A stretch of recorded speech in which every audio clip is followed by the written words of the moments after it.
season to capture victory in 4 consecutive Champ Car events. Well, consider, in the last 5 decades, only 9 have ever accomplished that feat. Take a gander at who some of those men were. How tough is it to win 5 in a row? Well, only 2 drivers, each a member of America's racing royalty, have placed a 5th consecutive set of checkers in the trophy case. Today, a young Frenchman has a rare opportunity to place his name alongside those 2 icons of motorsport. In 1970, Al Unser seized 5 in a row. 36 years later, Sébastien Bourdais stands poised to match that amazing achievement.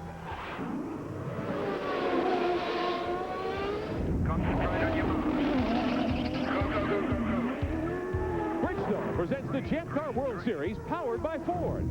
The sights, the sounds, the exhilaration of a 185-mile-an-hour festival of speed.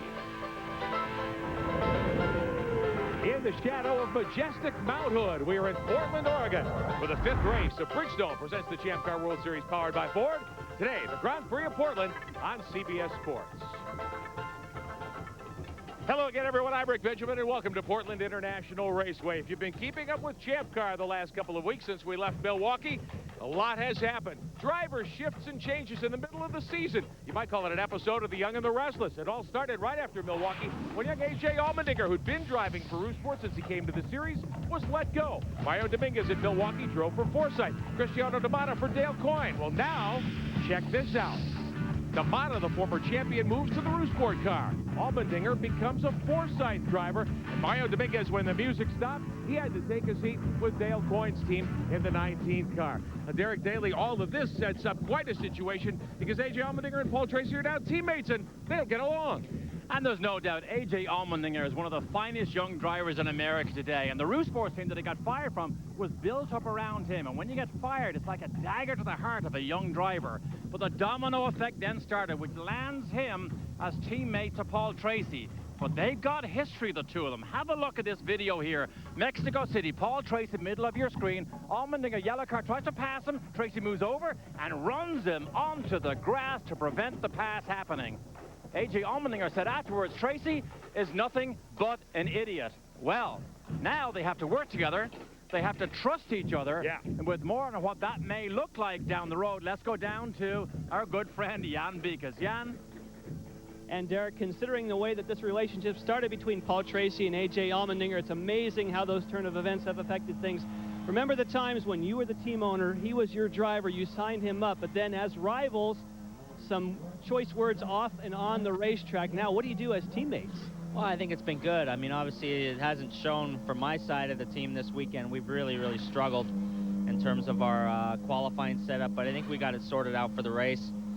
But, you know, we can just work on a common setup now and really progress the cars to try to catch the Newman Haas team. So, obviously, AJ's starting up front. He's got a good shot today for his first win, and we hope that's going to happen. And he has been lightning fast in the car, making that transition. That would be the obvious question. First day in the car, you were the top of the timesheet. Surprising? A little surprising, but Forsythe has just done magical since I've gotten here. Getting me fitted in the car, the whole team, everything that they do for me, they make me feel like they want me here. And it's fun to come back to the racetrack and have the guys smiling. So to get in the car, know everybody's happy and enjoying it and believe in me, makes my job just a little bit easier. And, of course, this all started with a move at Rousport. For that, let's get to Cameron Steele.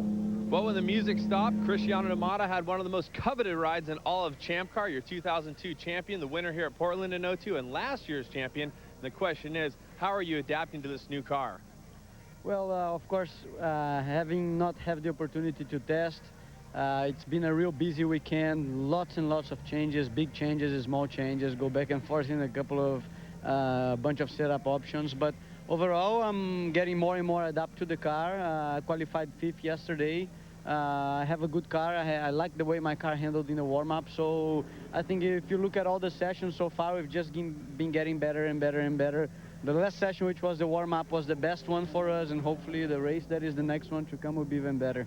Well, he did say before we did this interview that, well, I'm looking for a win in the next couple races, and if they slip up, I'm ready tomorrow. Let's go over to Jan, who is with the subject of all their affection. Yes, and of course, timing is everything. They fire up an engine the moment that we get to Sébastien Bourdais. But the obvious question is, all these moves have been made to try and beat you so that you can't win 5 in a row. With these changes of drivers, does that worry you?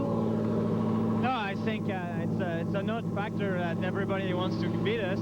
We won the first four, so the McDonald's car is carrying a big target on his tail, but it's okay. We're kind of getting used to it. All right, Sebastian Bourdais hopes he's used to 5 in a row, which would put him in the same class as both A.J. Foyt and Al Unser Sr. A slice of Champ Car history in play today. If Sebastian Bourdais can get the job done, he'll start in row number 2. He won here 2 years ago. We'll be right back to set the lineup for the Grand Prix of Portland.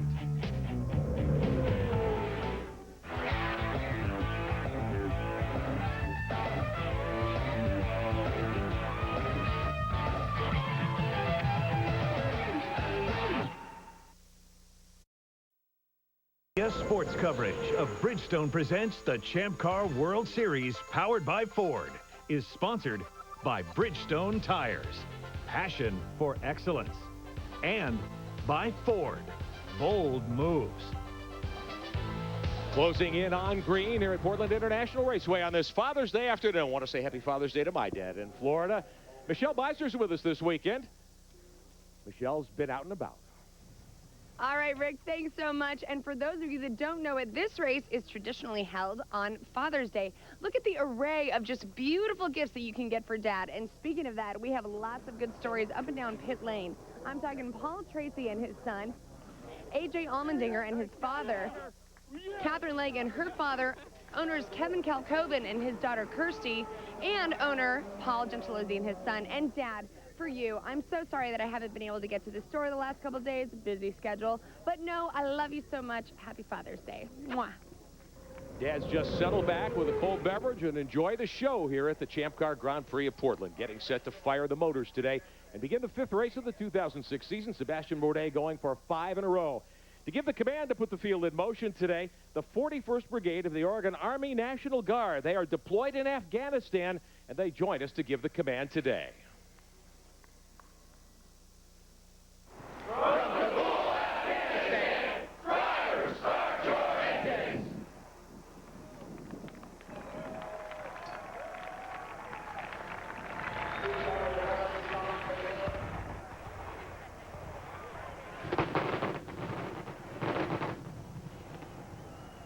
Balloons being set free here at Portland International Raceway. Teams awaiting the firing of the 18 motors here today. Part of the pageantry that is a Champ Car World Series event.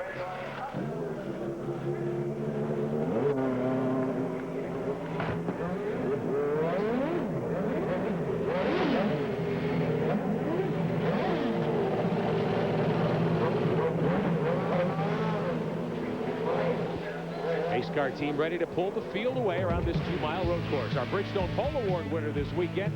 First time in a long time. Bruno Junqueira still on the mend. The hole-in-the-wall camp's number 2, one of the Newman Haas cars. He took the pole in the very last lap. A.J. Allmendinger, who we told you just moved to the Forsyth team in car number 7. He thought he had the pole. Look at the disappointment on his face. That's an indication of how important this is. Sebastian Bourdais leads the season-long Bridgestone Pole Award standings. $5,000 to each Bridgestone Pole Award winner here this season. Our starting lineup today looks like this. Junqueira on the pole for the hole-in-the-wall camps team. There's the Index 7. Allmendinger will line up alongside a couple of drivers with a lot to prove. The champion, Sebastian Bourdais, going for 5 straight in the McDonald's car. The guy who dominated here a year ago, Justin Wilson, in the CDW9. They'll be in row number 2. Third row, Cristiano D'Amato, the 2002 Series champ. The winner here a year ago, now driving for Roosport. And Speedy Dan Clark out of England, the CTE 14. Fourth row, a couple of one rookie. Will Power has been very, very strong. And Nelson Philippe on the podium at age 19 2 weeks ago at Milwaukee. Fifth row, Alex Tagliani, who couldn't make the race in Milwaukee because of a crash. Paul Tracy, the former champion, has to start 10th today in the Index Forsyth 3 car. Sixth row, Nicky Pastorelli. Best effort for his team so far this year. He's the rookie. And Oriol Servia in the Gulfstream 6 on his 3rd car of the weekend for the PKV squad. Andrew Ranger in the championship hunt in the 7th row of the MyJack Conquest 27. Here's Mario Dominguez in that 19 car. Sonny's Barbecue Machine, 8th row. The Bell Micro 20 of Catherine Legge. The MyJack Conquest 34, rookie Charles Wolfman. In the final row, Jan Halen in the Muirman's number 11, one of the coin cars. And Denise Kazimets makes his Champ Car debut. For standout in the Atlantic Series, he drives the flex of it, car number 18. Let's have a look now at the championship standings. Bourdais with a 31-point lead after just 4 races Granger, Allmendinger, Dominguez in the top 5. We'll be back for the start in Portland. All I'm saying is you can tell a lot about someone from their car. No, I don't know what you're saying. Welcome back to Bridgestone presents the Champ Car World Series powered by Ford on CBS Sports. The Champ Car Grand Prix in Portland. Portland International Raceway, one of the traditional stops on this tour. Derek Daly, the track you're most interested in. It really is, and it is very fast. It is somewhat abrasive, so tires do wear out here. The festival curves down here. If you can make it through there on the first lap, some say you're halfway home. In the infield section all the way to turn 7, you need to have a really good balance. 180 miles an hour down this long back straight, and then the setup corner for the long straight here in the front. Lots of places to pass here, and Sebastian Bourdais will be looking to do just that in the McDonald's car number 1 as he guns for his 5th consecutive win to open the season. Qualified 3rd there. He did qualify 3rd, and he had a good run in qualifying, but Allmendinger was just faster, as was Bruno at the end. Justin Wilson in this car number 9. The CDW machine starts 4th. Led the first 50 or so laps here a year ago and was dominating. An oil pump shaft broke in the motor of that car. His day was done down in the festival curves. Also on board looks today from Charles Wolzman, back in 16th spot. Cameron. Well, earlier, Rick, you alluded to the problems of Oriol Servia in the number 6 Gulfstream car. He had problems between turns 11 and 12 2 times. In fact, he inverted the car on the first time through. He was okay. Going back out on another session, he had a similar problem and went into the tires once again, seemingly liking that spot. Very dangerous spot on the track, lots of high speed. He was using the curb quite a bit more than a lot of the other drivers, attacking very much as he goes through that section. He is now driving the 3rd backup car for the team, courtesy of Catherine Legg, and running the sticker on there, just like a little tribute to her for giving him the car. Let's go to Jan Bikas.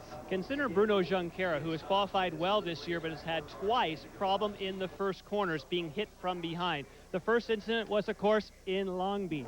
In Long Beach, he got hit from behind in a major accident in the first corner, and his race was over before the first lap. After that, of course, they moved on after a great... And let's get back to the booth for the start.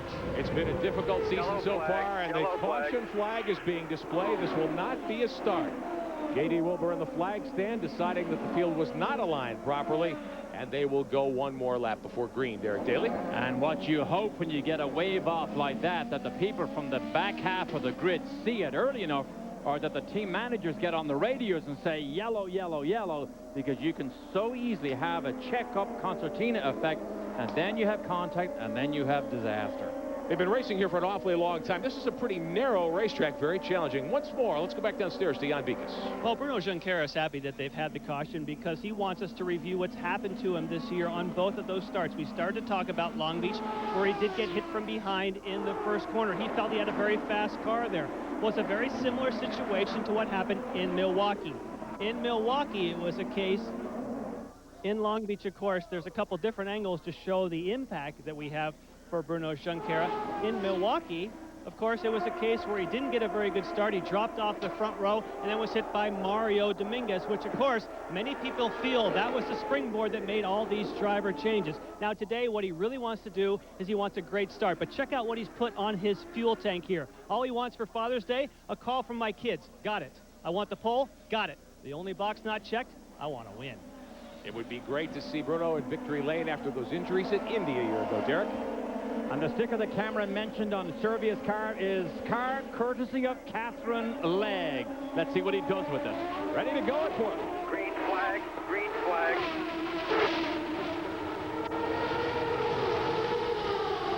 Wilson on the outside.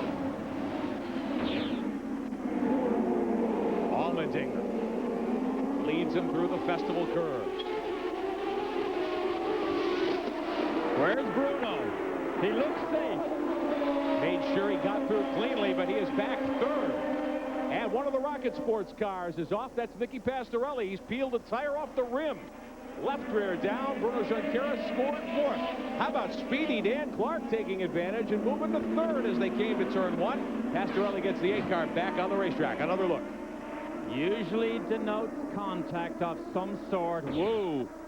Gets the front off the ground. Left tire already gone down for Pastorelli.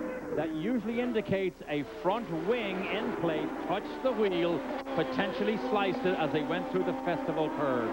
Allmendinger is your leader, and second spot belongs to the rookie Dan Clark, who got off to a very, very rough start this season.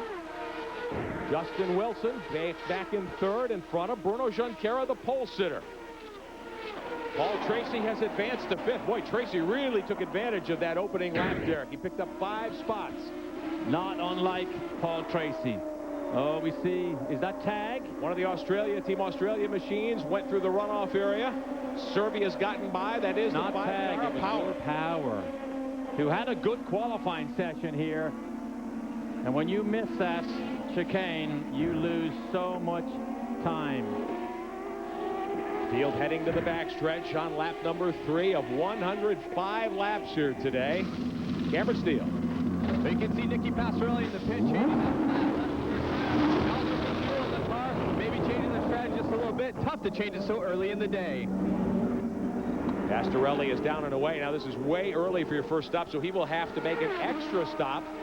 Leaders down the front stretch. They will hold Pastorelli before he can blend in. It is Allmendinger, 1.1 seconds ahead of the rookie Dan Clark out of Great Britain. Wilson, Junqueira, and Tracy, the top 5. And Dan Clark and his teammate Nelson Philippe have been pleasant surprises here this weekend. We know Philippe had a great run at Milwaukee at the last race, but Clark and Philippe always hovered around the top 4, 5, or 6. And Clark said after the warm-up yesterday evening, he said, this car just feels good. I think I'm going to have a good race. A good run for that team. In the early going, what about A.J. Allmendinger? But before we do that, this is from Charles Wolzman's onboard. Turns into the festival. Oh, there's contact. And Wolzman elects to turn left, thinking that contact ahead of him may have been a schmozzle that he didn't want to get involved in. That was probably a wise decision. Allmendinger had made 31 starts, Derek, in 2 years and change for the Rousport team. Never won a race. Here he is early from the outside pole, leading the first 4 laps here at Portland. How does he run in the lead today? Well, we'll get back to that in just a second. Cameron Steele. Well, I'm here with Paul Gentilozzi, the owner of Rocket Sports Team Nicky Pastorelli's car. What happened there, Nick? Well, it looked like Oriole got into his left rear, and it doesn't take much with the end plates on these front wings to cut a tire. Terrible thing to happen in the first turn, typical of Portland. Well, I know your son John is over there, and he wanted to do a little bit more for Father's Day. Hopefully we can have a better race here with the number 18. Well, we're going to keep pitching. Tonise is going to be patient. I think for his first race, he's going to do a fine job. We'll see how it pans out. Well, we'll see. Thanks. And the wing end plates, Paul Gentilozzi talks about, are the carbon fiber end plates on the outside of the front wings. And carbon fiber is like a knife when it makes contact. And as you look on the slow-mo replay here, it's over the dirt on the first right-hander on the way into the festival curves. There is Pastorelli, the last car through your shot. The tire that was cut down was on the other side of the car, and there it is. We can see it had just peeled itself off the rim. So the Rocket Sports team bringing Pastorelli in very early. A.J. Allmendinger in the 7th car, Derek. We wanted to talk a little bit about his opportunity here to win in his first start with the new team from the outside pole. This is a golden opportunity. His career almost got derailed when he was fired from Rousports. He has just set fastest lap of the race. And the strange thing about Allmendinger, he seemed to find the speed almost with ease. His pole position time on Friday was a 1-lap blast at the end of the session. So there's an ease with which he gets the speed. So that driver-car combination just works this weekend. Well, Bruno Junqueira was the pole sitter. He really suffered on that start. He sits 4th, but his teammate, Bourdais, who started in the 2nd row, going for 5 in a row to start the season. Bourdais back in 7th, trying to track down D'Amata there in the Rousport number 10. Oh, that's a great speed shot we have for you. Going away over the curb, almost 180 miles an hour in the qualifying sessions down through there. You go over the curb. That's where Oriole Serbia had his 2 big crashes that we showed you earlier. But things settling down here. Allmendinger still fastest lap of the race. He continues to pull away here. He is in control. We're watching Wilson, who is in 4th place. Keep an eye on him. There's D'Amata. D'Amata holding up his side of the bargain here, 6th place, holding off Bourdais. Sebastian Bourdais in the McDonald's car number 1 for the Newman Haas team. Wow, this is going against the form, Oh, isn't yeah. it? You see Allmendinger, Clark, love to see it. Wilson, we've seen him do so many laps, slowly got faster. But to have Juncker and Bourdais not at the head of this field is a bit unusual. Everybody started on the softer, faster red Bridgestones except Catherine Legge. So all of these front runners have started on this softer, preferred Bridgestone red. Catherine back in 15th right now in car number 20. A look off the rear wing of the McDonald's car. The two-time series champ, the 04 winner here is Bourdais. But as Derek mentioned up front, great stories developing. A.J. Allmendinger, his first ride in the Forsyth Index 7 car, replacing Mario Dominguez. He is your leader. And Speedy Dan Clark, who, Derek, we wondered if Dan Clark would even have a ride now. He's come to second. We head back and have a look at the cars running 9th and 10th. Alex Tagliani, Oriol Serbia, who wrecked hard twice this weekend before this day. In the top 10. Not quite sure Serbia is at what happened, why he flew off the road at such high speed. The sticker is right on the nose cone to remind him this car is the third one you've had for the weekend. It is courtesy of Catherine Legge. This is her spare car. Please take good care of it. He ran this hard for the first time in the final practice session yesterday, and he came out saying this car just feels good. I like this car, so we expected maybe a little bit more than we saw during qualifying for Oriol Serbia. And there's the decal right there. A little reminder, be careful of this one. This isn't yours. Well, car owners and teammates tend to look dimly on you if you bend up their equipment before next week. Of course, we'll be in Cleveland next Sunday afternoon for the Champ Car Grand Prix of Cleveland. You'll see it here on CBS Sports. There's Alex Tagliani in the Team Australia Aussie Vineyards yellow and green machine. Tag didn't make the field, didn't make the start 2 weeks ago on the oval at Milwaukee because he wrecked hard on Saturday. They didn't have enough spares to put him back on the racetrack, and here's Serbia in 10th. You see the Bridgestone reds again with that red sidewall, which denotes the softer of the tires. We're going to keep a close eye on lap times here because the only thing that doesn't tell lies in racing is the stopwatch. Serbia did a 61.6 on the last lap. Allmendinger leading is a full second lap faster. A.J. Allmendinger is absolutely flying. First time this year he has had what appears to be a dominant car, but it is very early. One of the longest races in the Champ Car World Series. 205 miles our distance here today. We're at Portland International Raceway. Allmendinger leads Clark, Wilson, Junquera, and Tracy up to 5th. We'll be right back in Portland. You don't have that. Bridgestone presents the Champ Car World Series, powered by Ford at Portland International Raceway. The Champ Car Grand Prix of Portland, 5th race of 2006. Coming up today, your chance to enter the Champ Car Live Fast Sweepstakes presented by Bridgestone. Winner trip to the Grand Prix of Cleveland next week. Plus Bridgestone Potenza pole position tires or an Auto Week subscription. Our grand prize winner gets a new Ford Mustang GT. Join us in Mexico City for the season finale. This week's code word comes up later. The Champ Car Live Fast Sweepstakes is brought to you by Bridgestone. Our winner at Milwaukee, Curtis Jarrett of Sacramento, California, and his wife are here with us in Portland this weekend. With Derek Daly, I'm Rick Benjamin, Jan Beekes on pit road with Cameron Steele. Our race leader, outside pole starter A.J. Allmendinger in his first start for the Forsyth Index team. Cameron Steele. Well, you can see the Aussie Vineyards car, number 5 of Willpower, is in. No changes for the vehicle, says Derek Watt, the team owner.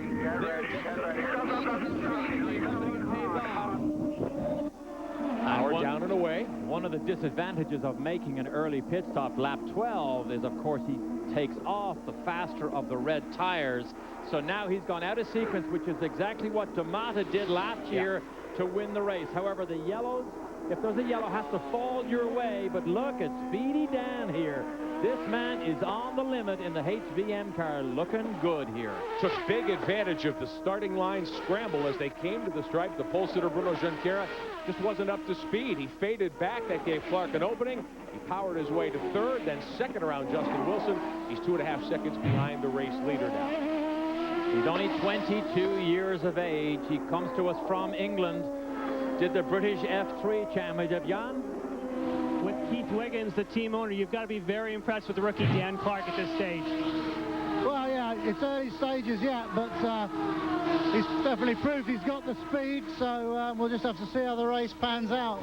Now, we call him Speedy Dan Clark, but at the beginning of the season, he really struggled. What turned it around? You know, I think we've got to remember that 2 years ago he was in Formula Ford and Formula 3, and then here. It's a big step, and We all knew it was a big step for him, so I expected it to take some time. I think a couple of accidents, hurt the confidence a little bit, but, good guys to stick with it come through, so I think he's over it. Thank you, Keith. The HBM team doing very well with the driver, Dan Clark, in second spot. Justin Wilson, the CDW 9 car. Derek, they were so good here a year ago, led more than half the race before the motor let go. He's picked up one spot, but hasn't really come to a challenging position here yet. I'm watching the lap times of a Justin Wilson, 60.9 in the last lap, a tad quicker than A.J. Allmendinger, but it looks like he's happy to just settle down a little bit here. Here's in through the infield section, long left-hander, punishes the tires here, down to a right-hander leading onto this long back straight, 180 miles an hour. You wear the tire there pretty easily here. A year ago with Justin Wilson, as we told you, dominant, the Bridgestone Pole Award winner here at Portland. At the time, he was gunning for his first career win. Just past the 50 lap mark, going through the festival curves, the oil pump shaft let go. Tears your heart out. You talked about a dagger through the heart. That was a dagger through his heart. And that is one of the emotional highs and lows of motorsports. But he came here, again, determined to prove a point. He is P3 at the moment, but he's not able to run at the same speed as Allmendinger and as speedy Dan Clark. Jan Beekes with Carl Russo. And Carl, we were just reviewing the heartbreak of last year, but now things seem as though you're in position maybe to strike again with Wilson. Well, I think Justin and Cristiano are both doing a good job. I think there are 5 good race cars in this race. The 2 Newman Haas cars, AJ's car, I think Paul's going to have a good car, and both of our cars. I think this is going to be a heck of a race with a lot of strategy to come. So I think we're all in a good position to go compete for the front. Talking about strategy, you sparked it off by dropping the bombshell about the driver change. How tough was that to do? I'm sorry, say that again? How tough was that to do for you to make that change? Well, I mean, I think as everybody knows, AJ and I at some level started together with the team way back when. Won a lot of champions together. I think the world of him. I couldn't be happier for him. I mean, he's a tremendously talented guy. But it was time for both of us to go find different environments, and we have. He's obviously off demonstrating what he can do, and hopefully Cristiano will join the CDW team, and we'll take both cars to the front. But I think both situations are going to work out well. Thank you, Carl. Thanks, John. Carl Russo trying to get his team onto the podium and in victory lane. Cameron Steele. Alex Tagliani just a little long on the stops, and I asked the team, are there going to be any changes? They said absolutely not. Car is fine. We're just going for the same position power and alternate strategy. He does a running back to 61. Maybe they told you that, Cameron, but I did see a mechanic make a wing adjustment on the front wing. The little adjuster is right here, well, right there on the front wing. They made an adjustment. He's now off the red tires on the somewhat slower regular tires from Bridgestone. The red tires are given to these teams so they have an option. They can put on softer tires. They have to use them at least one time during the race. It's up to you when you use them. Softer tires are faster, but they wear out faster. So it's a strategic move as to when you use them and how you use them. Allmendinger continues to lead. 18 laps coming up on the board next time by. Back a little further for 5th, Cristiano Damata. In 6th right now, the yellow and white Rousport number 10. Trying to track down Paul Tracy, Allmendinger's new teammate in that Forsyth Index 3 car, the former series champion. Damata, one of the former winners, 2-time winner here, only 2 in the field, he and Bourdais. Damata won a year ago on that strategy that we've seen Team Australia employ. Come in at the very start of the first pit window, hope for a caution that'll cycle them to the front of the field. Cycle them to the front of the field because Will Power and Tag now are last. They will run. If there's a yellow, everybody will peel off. They're full of fuel. They'll stay out, and suddenly they jump to the front and gain track position, the all-important track position at a place like Portland here. Cristiano Damata, the former series champ, stepping in with this team. 3 pit windows, a 3-stop race here, Derek. 205 miles our distance. A lot of opportunity to gain or lose ground. The windows are wide here, and if you don't take the gamble before the first pit stop, you can do it all over again on the second round of pit stops. But if you take the gamble, that's exactly what it is. If you don't get the yellow, now you are firmly in last, chasing everybody else. But look at Allmendinger here. This car has just been good. He just felt good in this car. Unlike Paul Tracy, his teammate, Tracy has been loose, fighting the back of the car, sliding the back of the car, flying off the road in practice, has been Paul Tracy. Not A.J. Allmendinger. What a way to come into a new team. Tracy on the radio telling his team he's got to push in that car. Here's what happened with Allmendinger earlier. Tracy, I should say, a little earlier. Back of the car, fighting with it, no grip, is on the power, just gets it sideways, and it still gets away from him. And he still wasn't finished then. Saturday, fighting to get rear grip, and again this happens. This just shows you how much Paul Tracy was trying to get the back of the car under him. Meanwhile, A.J. Allmendinger, whatever setup he had, he was saying, my car is good, I'm fine. They try to copy as much of Allmendinger's setup to put it onto Tracy. However, he just never got comfortable. Oh, with different driving styles, how much can you do that? Oriol Serbia, meantime, will bring the Gulfstream car early to pit road. Jan Bikus. And, of course, he will be another one of these drivers that's going to try the early strategy. It's worth saying this will only work, Derek, as you were saying, if the caution period happens to come between now and when the leaders pit. But it's a good gamble. They're also going to make a slight change with the tire pressures. A quick stop for Serbia, but again... All right, let's go, Oriol. We got to hustle, bud. They want him to hustle. You stay on the lead lap, and you hope for caution. And when you talk about before the leaders make their first stop, the window's 9 to 30. So about lap 30, we expect all the leaders in if it continues to go green. So the gamble is played out in the next 10 laps.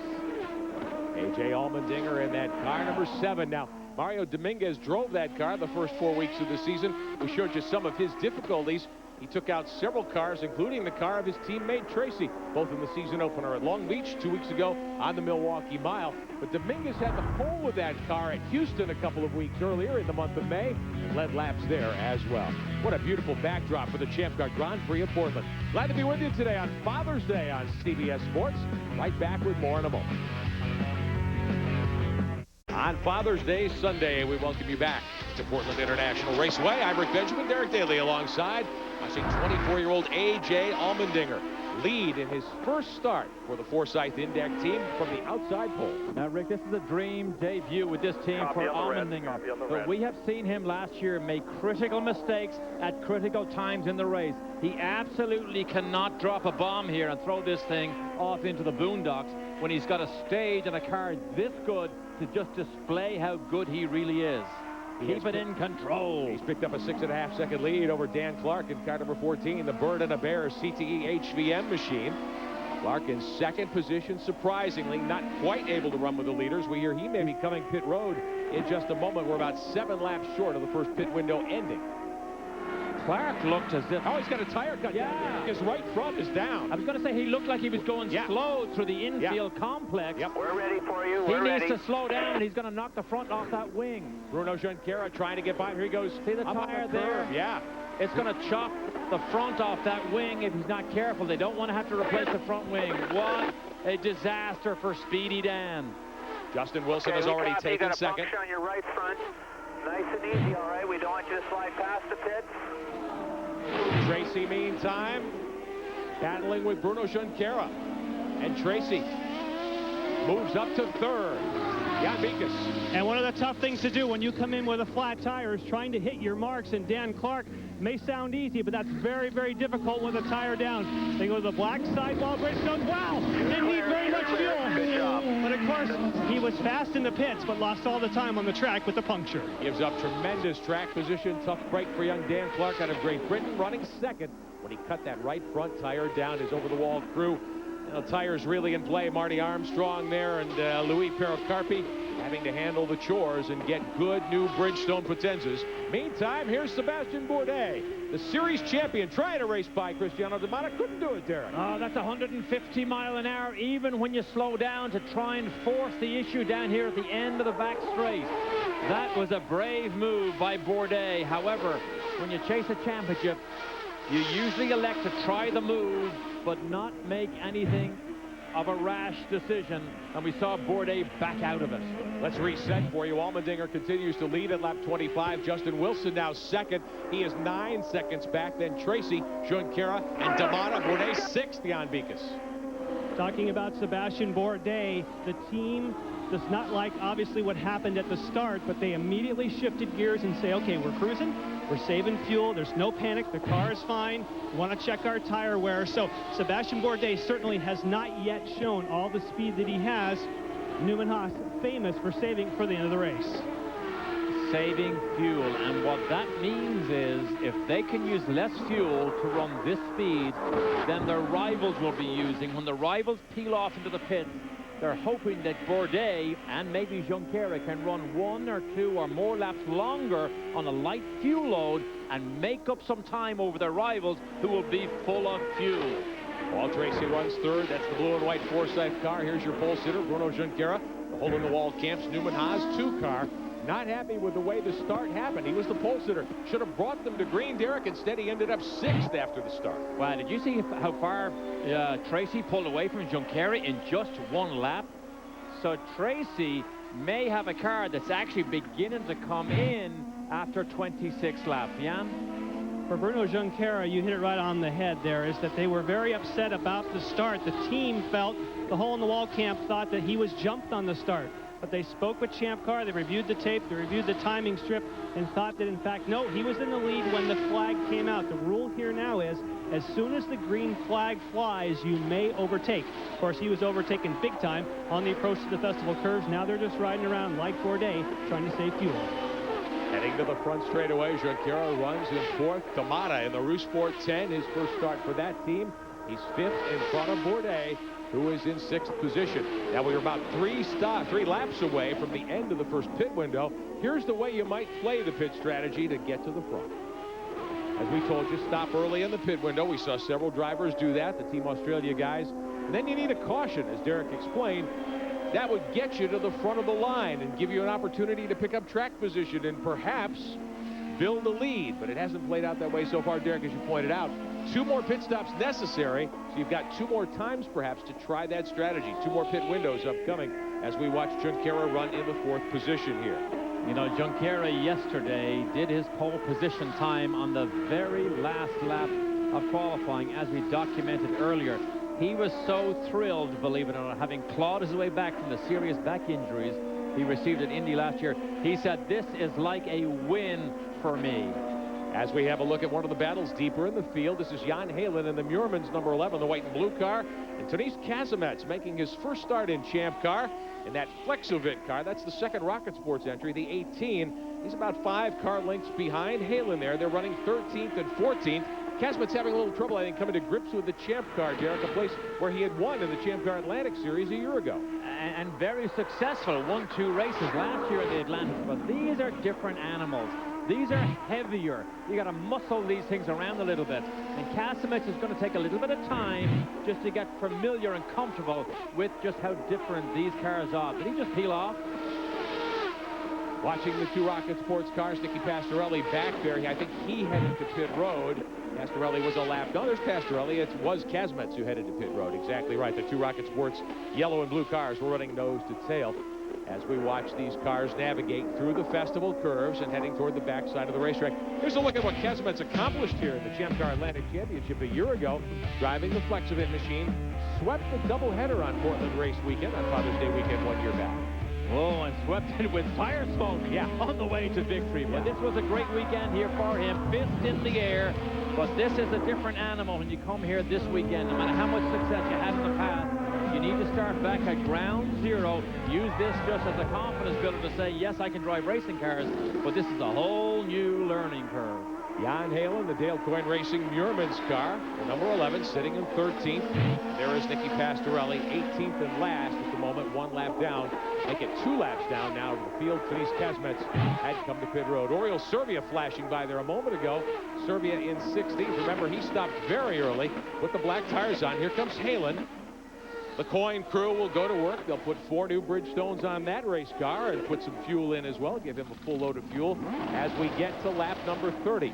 And this was the closing of the first pit window, so just about everybody would have been in by now. Wow, trouble getting the right side wheel on during that pit stop. I watched it. So the outside front. Oh, Bourdais, does he finally make it past? He does. He got by Damata for 4th, so Sebastian Bourdais in the McDonald's 1 car makes a move down the front straightaway.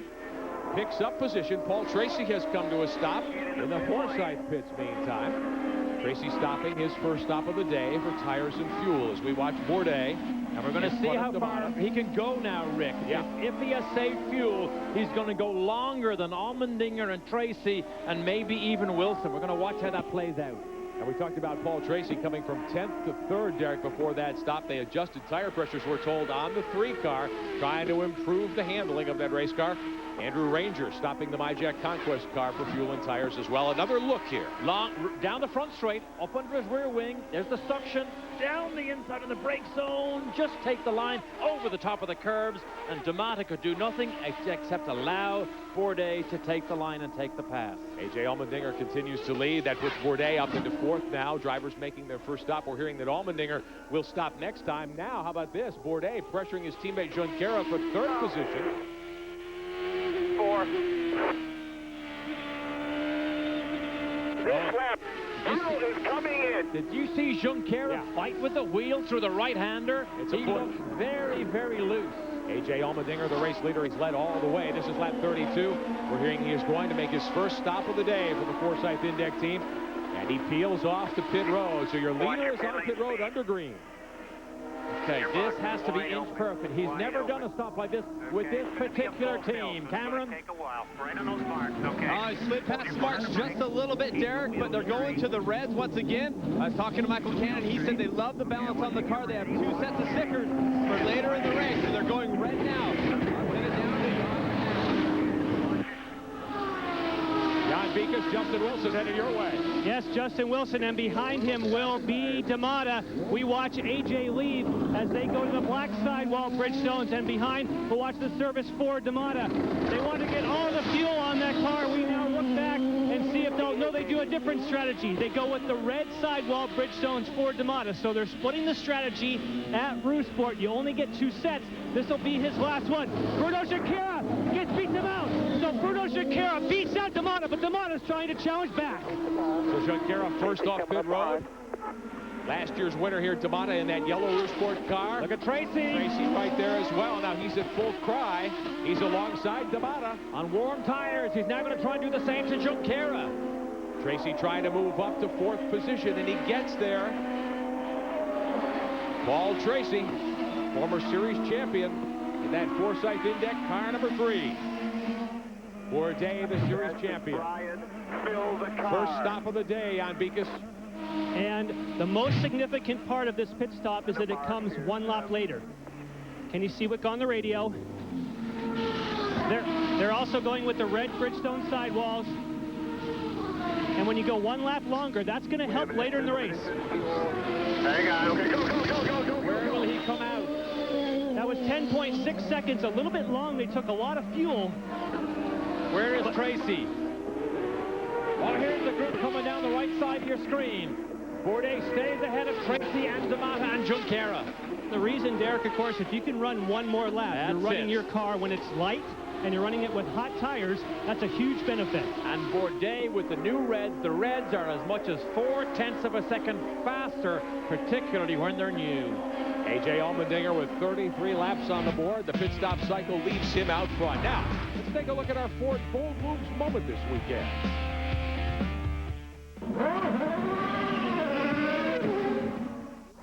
For 17 years now, the Cascade Pacific Council of the Boy Scouts has held a fundraising breakfast to help at-risk kids while also honoring individuals and companies in racing. This year, Ford Motor Company received the highest honor. Both the Ford Motor Company, who has done so much for so many over so many years, being the breakfast honoree as the Motorsports Company of the Year, and the Boy Scouts of America, almost 100 years old now. There's a real linkage between those 2 organizations and what they've meant to the lifeblood of America. 2 great institutions with racing in their history joined together today, recognizing Ford as the motorsports manufacturer of the year.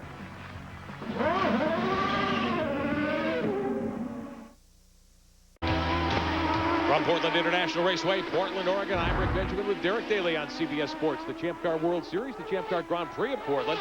Race leader is A.J. Allmendinger, and Derek, a surprise. The Bridgestone Reds, the softer alternates, 2 consecutive runs of the 4 segments that will make up this race. And most of the front runners did the same thing. So Allmendinger obviously believes these tires can last long periods as well as be faster. Jan? with Joe Barbieri from Bridgestone. And the question certainly after the first round of pit stops is about the strategy to go with the red sidewall Bridgestones or to go with the blacks. And so we've seen different teams do different things. Why? It's the strategy they're trying to use. They might want to be saving their reds for a shorter stint towards the end and really burn them up. I've been seeing anywhere from maybe 85 to almost 100% wear up that first round of pit stops. Wear should improve a little bit, but it's going to be very exciting when we get towards the end. You take a look at one of the reds here, you can see, in fact, with the camber, it means it wears more here. You don't see many of these indicators, meaning that the Bridgestones on long runs on the red sidewall don't have much left at the end. Thank you, Joe. Watching Allmendinger building his lead, 7.5 seconds ahead of Justin Wilson. Dan Clark in third. Now, we haven't seen Clark in a while, Derek, but after the pit stop sequence, Speedy Dan has cycled himself back to third spot. The only problem is he will have to stop earlier than everybody else, which means he'll lose track time again, unless the yellow plays out for him. But whatever happens, Dan Clark, our rookie 22-year-old from England, is having an awesome day, displaying the fact that he has raw speed and ability. But what about this boy here, Allmendinger? Whoa. A.J. Allmendinger liking the situation. About 1.95 was your number before. On board with Charles Wolfsman in car number 34, the MyJack Conquest machine. He's 13th, but he is going to be facing a 10-second penalty the next time he comes to pit road. He's been shortcutting the course. And Champ Car has officials, of course, all around the racetrack. If you don't stay on the road, if you go through an area like at the festival curves and you gain ground or gain a position, they can assess a penalty that holds Wolfsman for an extra 10 seconds next time he stops. He's 13th already, so the penalty probably will not prevent him from a podium finish here today. What about Paul Tracy in car number 3? He'd gotten into third spot, Derek, but on this second set on the Bridgestone Blacks, he's 7th now. D'Amata has gotten back around him, as has Junqueira. Strange thing about Tracy, he's never been dynamite fast here at Portland. Despite the fact that he has 37 poles and 30 wins, none of them came here at Portland. And Tracy even says himself, and Mike Cannon did about A.J. Allmendinger, we're never spectacular here, we're good. But Nelson Philippe now trying to run down Paul Tracy. 8th place for Philippe, coming off an awesome run at Milwaukee. Now has Paul Tracy in his sight. Do you think he'd like to run him down and pass him? You know he would. Whoa. 2 weeks ago on the Milwaukee Mile, Nelson Philippe is from France. He races out of Miami, Florida, just 19 in his 3rd season in Champ Car. A couple years ago, Derek, when he came on the scene, you and I started working here together, and I think a lot of people felt that your time comes with smoothness.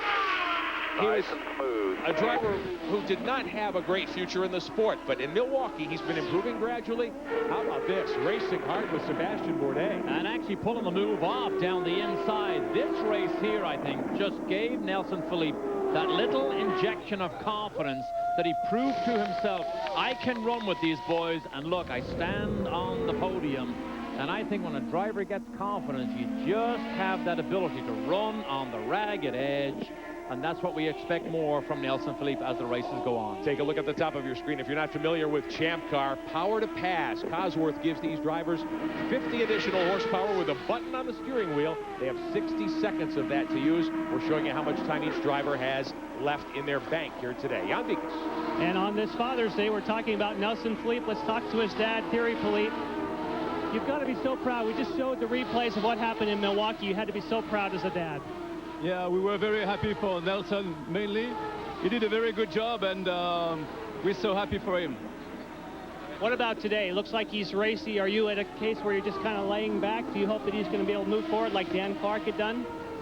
Well, I don't know. Let's see. Let's hope. And at the moment, he's racing with Paul Tracy, and he was with Sebastian Bourdais. So everything looks good. So let's see. All right. Have a happy Father's Day. Thank you so much. Thank you. Watching Nelson Philippe continuing to circulate in 8th. He's several car lengths behind Tracy, about a second and a half at the moment.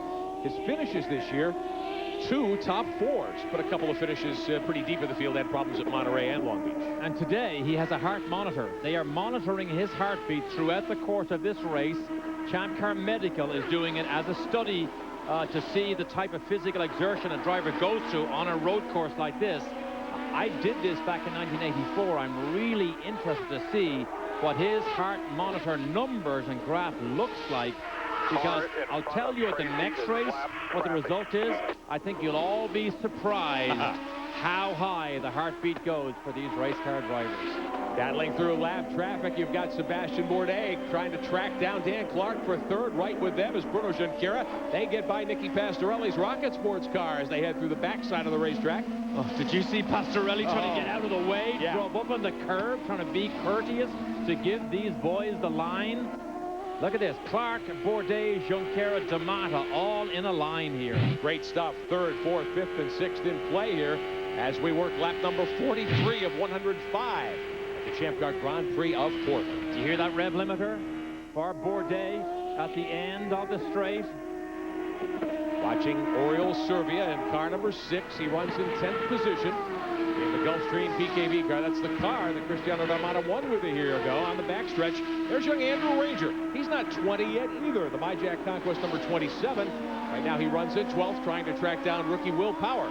In the Aussie Vineyards car number 5, he is in 11th spot. And Power is going to make his second stop of the day. Again, rolling the dice with an early stop, hoping for a caution that would put him at the front of the field. Cameron Steele. Well, we have Will Power in the pit. I was talking to Derek Walker, and he said the lap times just aren't fast enough right now to pay off the alternate strategy. They're going to continue to work it and hope that it comes to us. You're clear behind. Clear behind. Watch your speed. When you get there, run like hell. Run. That is Derek Walker on the radio. When he says, hope the track comes to us, what that means is the more rubber that gets laid on the racetrack, the more grip it gets, the balance changes on some of these racing cars. They're hoping that the balance on Will Power's car changes for his benefit and makes him a little bit faster. Speedy Dan Clark running third. Bourdais, Junqueira, D'Amata. Great battle. Third, fourth, fifth, and sixth. Allmendinger's lead over Justin Wilson, meantime, has been chopped to 2.7 seconds. The two youngsters, great friends, teammates until a few days ago. Wilson, who ran so well here a year ago, second and on the charge, Derek. Clark is in control here. His last lap was a 61.0, which is 0.2 of a second faster than Bourdais on that last full lap. So Dan Clark, he has the speed here to match the Newman-Haas boys. Something brand new in our coverage of Bridgestone presents the Champ Car World Series, powered by Ford. We're giving you segment times to show you the battle for position. In this case, Bourdais chasing Clark. Didn't think we'd ever be saying that in 2006. Bourdais trying to get close. He'd been losing time through the back part of the racetrack. Now we watch a little back further. Bourdais and Junqueira. That's Junqueira in the red and white car, the 2. He was your pole sitter. He is 5th right now. There's Clark running 3rd, Bourdais 4th, Junqueira 5th, D'Amata 6th. As they come to turn number 1, working lap 46. Allmendinger had a little problem evidently getting by the left car of Catherine Legg. Now he's cleared the 20 and has started to add again to his lead over Justin Wilson. It's 3 seconds at the moment. Some of the cars deeper in the field starting to use alternate pit strategy. Allmendinger has led all the way other than his first pit stop. Wilson, Clark, and Bourdais. We'll be right back in Portland.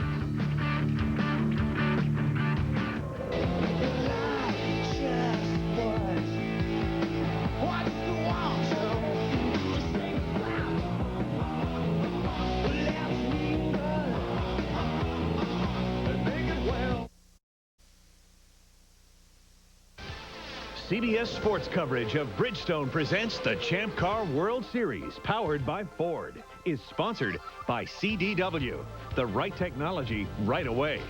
The all-new Mazda CX-7, the SUV you never saw coming. And by Mobile Clean 5000, seriously tough oil. Closing in on halfway at Portland. Tuesdays this summer, the official guilty pleasure of the summer months. Real Housewives, and they're real desperate. You won't believe what they're up to. Join the Tuesday Night Book Club Tuesdays on CBS. At Portland International Raceway with Derek Daly, I'm Rick Benjamin. A.J. Allmendinger has been in control of this thing, Derek, since they dropped the green, and he blew by Bruno Junqueira going into 1.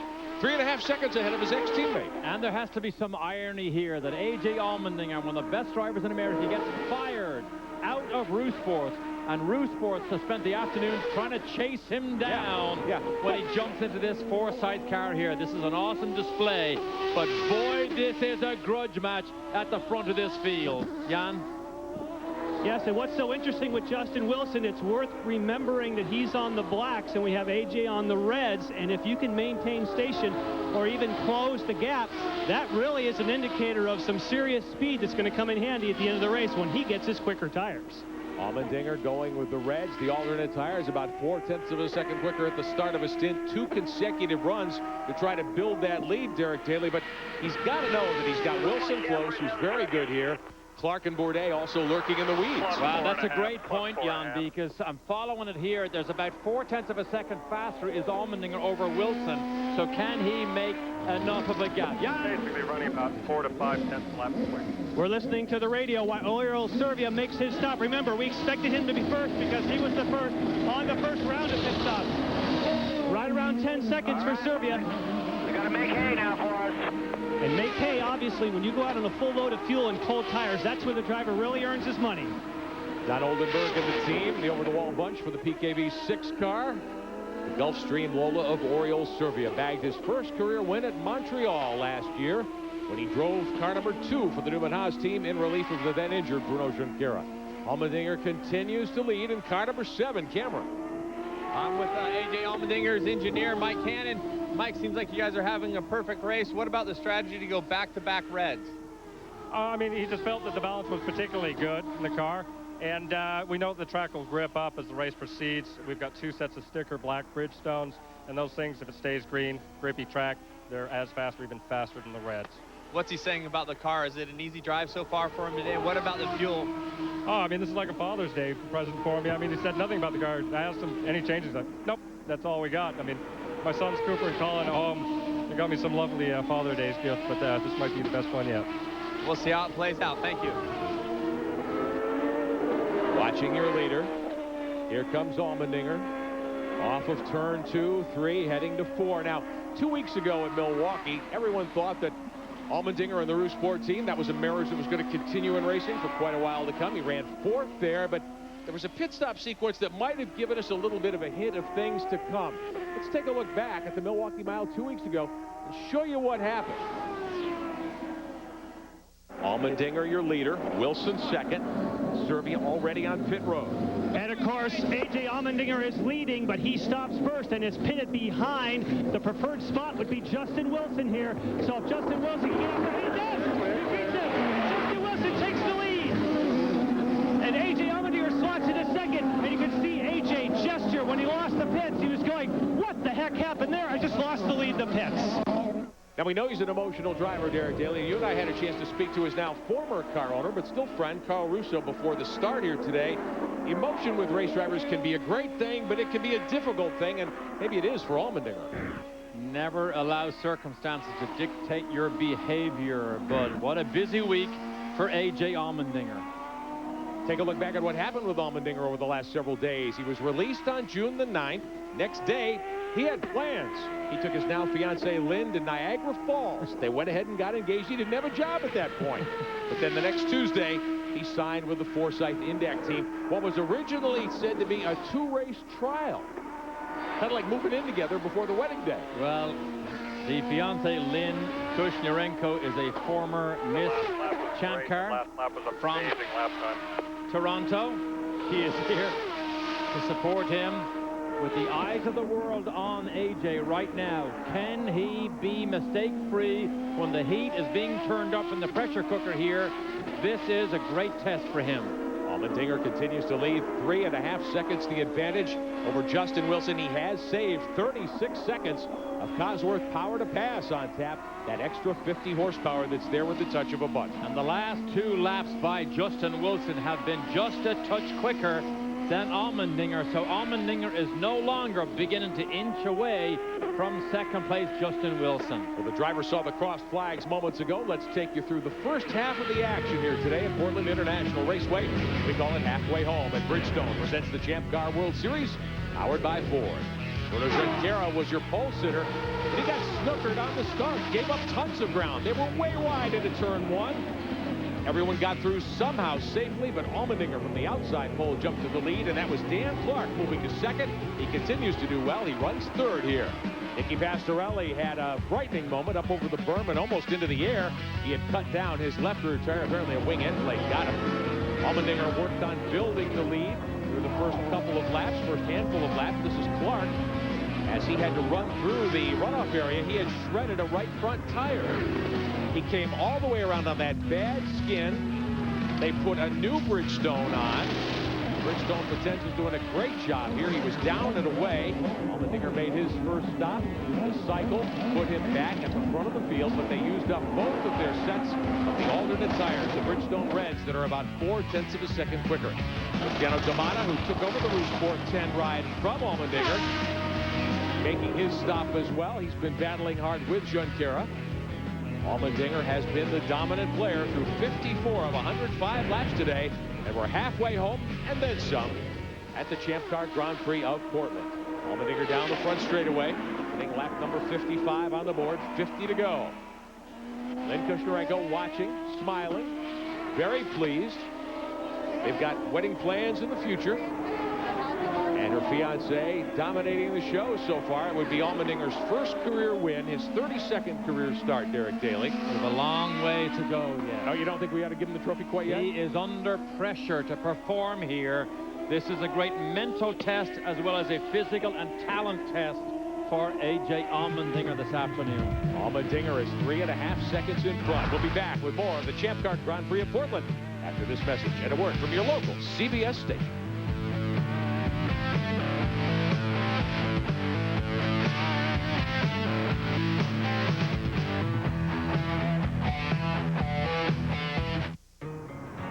Morning. Hi.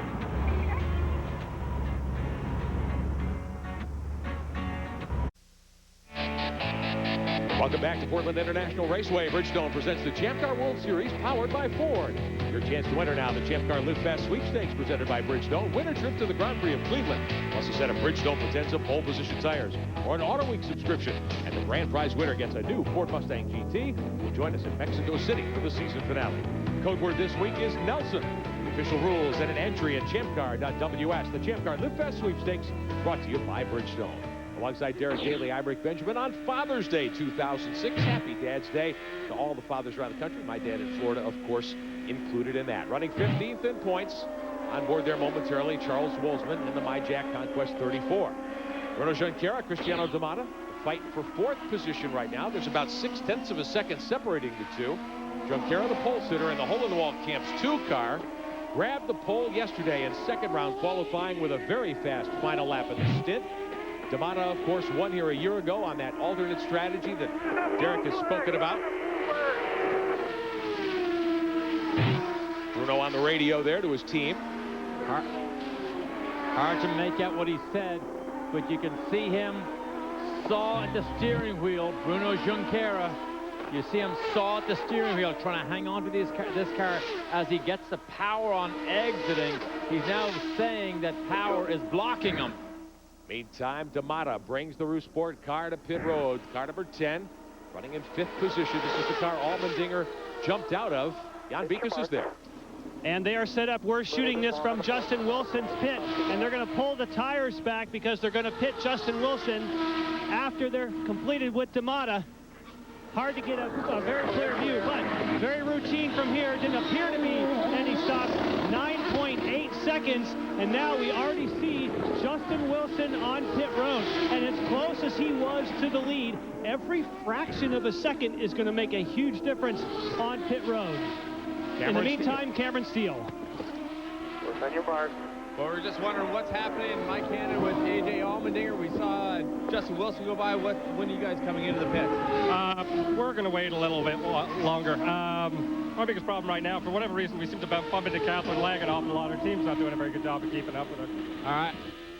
Let's head to Jan Beekes. And a quick stop for Justin Wilson, in and out. Again, it's a case where you want to save every fraction of a second you can, but if you can stay on the racetrack and run longer, Derek, of course, that's the biggest advantage of all. That's more than you can ever make up in a pit stop. And A.J. Allmendinger right now is running longer than Wilson. Wilson, however, see the red sidewalls here on these little beauties from Bridgestone? Those red sidewalls denote more speed potentially. However, Mike Cannon is of the belief when he brings his leading driver in, Allmendinger, and puts the black sticker, the brand new fresh Bridgestones on. He thinks he'll be able to run just as fast. In fact, he said maybe a bit faster. Allmendinger talking to his team about lap traffic. He's got Dan Clark in front of him. Now Clark is 9th. Clark had a pretty slow stop on his second pit stop. He was 3 seconds longer than he wanted to be. Allmendinger's got to make sure now that he doesn't lose a lot of time. He's on light fuel tanks, and he needs to be flying here, running from Wilson. He needs to make sure he judges this properly and doesn't get caught out by lap traffic. Dan Clark is much heavier right now, having just made a pit stop. What will this team do? Will they bring him in or leave him to run the fuel tank all the way down? At the start of the race, we heard Michael Cannon and A.J. Allmendinger on the radio discussing being easy with fuel, trying to save fuel where possible. It's worked out for them so far. A.J., look at your Ford. Look at your Ford. Then count down to 1. Count down to 1. Step 4. Step 4. Here we go now. Some in left traffic. He's outside the second fuel window. Most teams would have stopped their second time by now. They haven't done it yet, so he's going to go another lap further, Derek, on this stint, it appears. And he knows what's going on here. He's concerned. He's in lap traffic, and he cannot run as fast as normal as he normally would without that lap traffic. That's what he's asking Phil LePan, who is on the radio to him. With him. Meantime, the Newman Haas team has told Bruno Junqueira, who right now is 3rd behind Sebastian Bourdais, forget about fuel. Put the pedal down. Let's go. As we watch Catherine Legg in the Bell Micro, car number 20, Legg back in 15th position. Led laps at Milwaukee. First time ever for a woman to win lead laps in the Champ Car World Series.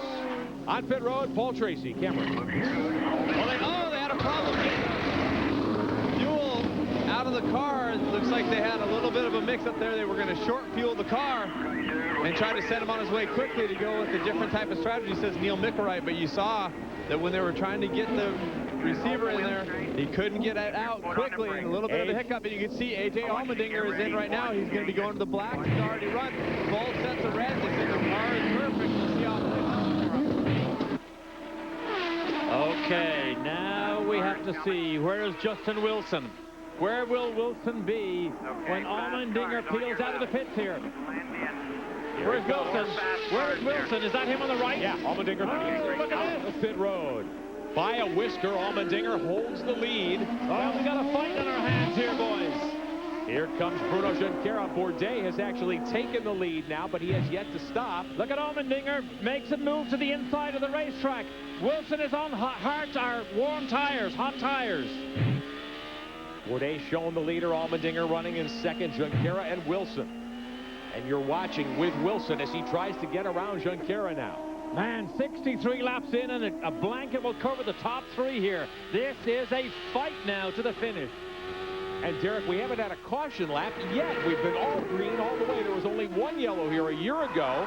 Mario Dominguez has made his stop on car number 19, the Sonny's barbecue car. He's back in 15th. There's Wilson's faster Bridgestone red. See the sidewalls. But if he's stuck behind Junqueira, who now peels away, it is a straight fight. Wilson versus Allmendinger. There you go. Oh, this is good stuff here. Here comes Bruno, pole sitter today in the 2 car. The hole-in-the-wall Camps machine for the Newman Haas bunch, Jan Beekes. And they're going for the black sidewalls. No visible changes on the wings. And that was a very quick stop. That was under 10 seconds. Took only the fuel that they needed. Go, go, go. Again, so much encouragement on those pit radios to keep everybody, they know cold tires, that's where you can really make hay.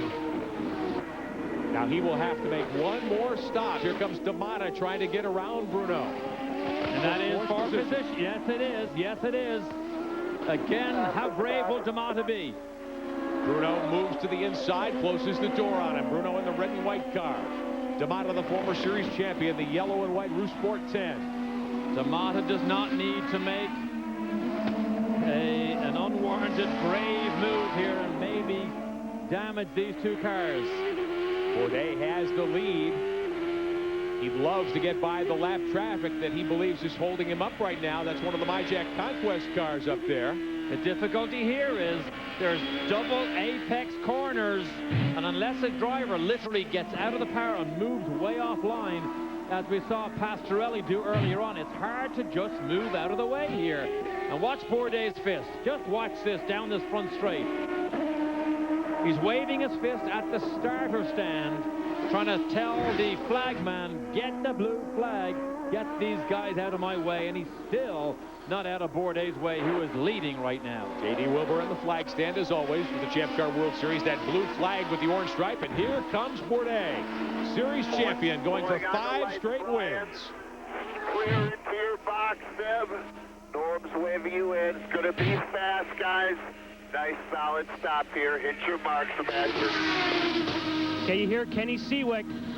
He's famous for coaching him through every step, and he's had to hear an earful from Sebastian Bourdais about other cars on the racetrack. That was quick. Again, only taking the fuel that they need. They want to be sure that they get back in position, and this time don't get stuck behind slower cars.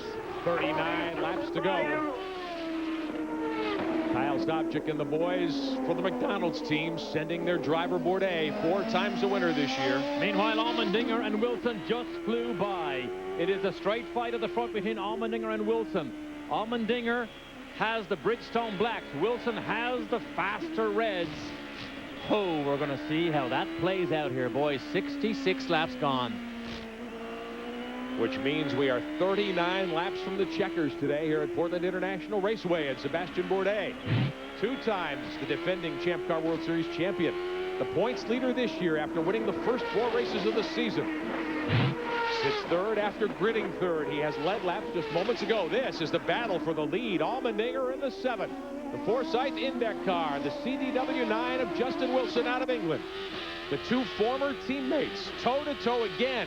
Now, Derek, the last couple of years, it's been Wilson with the upper hand. Allmendinger couldn't defeat him in a head-to-head battle. Look at this here. This is what it's all about here. Can Allmendinger withstand the pressure? Can the regular Bridgestones prove to be as fast as these red sidewall tires? And Wilson fights the car. Meantime, Will Power, the Aussie Vineyards 5 car, they've got a problem taking the engine cover off. They've got the right rear wheel off as well. He stays in the race car, but it looks as though his day may be done. Will Power shown 17th, a couple of laps down. Allmendinger and Wilson less than a second apart at the head of the field. 38 to go, make it 37 as they flash to the stripe. Wilson can see Allmendinger up in front in that Forsyth Index 7. Boy, the scenery around here is just sensational. The racing's been dynamite as well. Bridgestone presents the Champ Car World Series powered by Ford. Your leader's Allmendinger.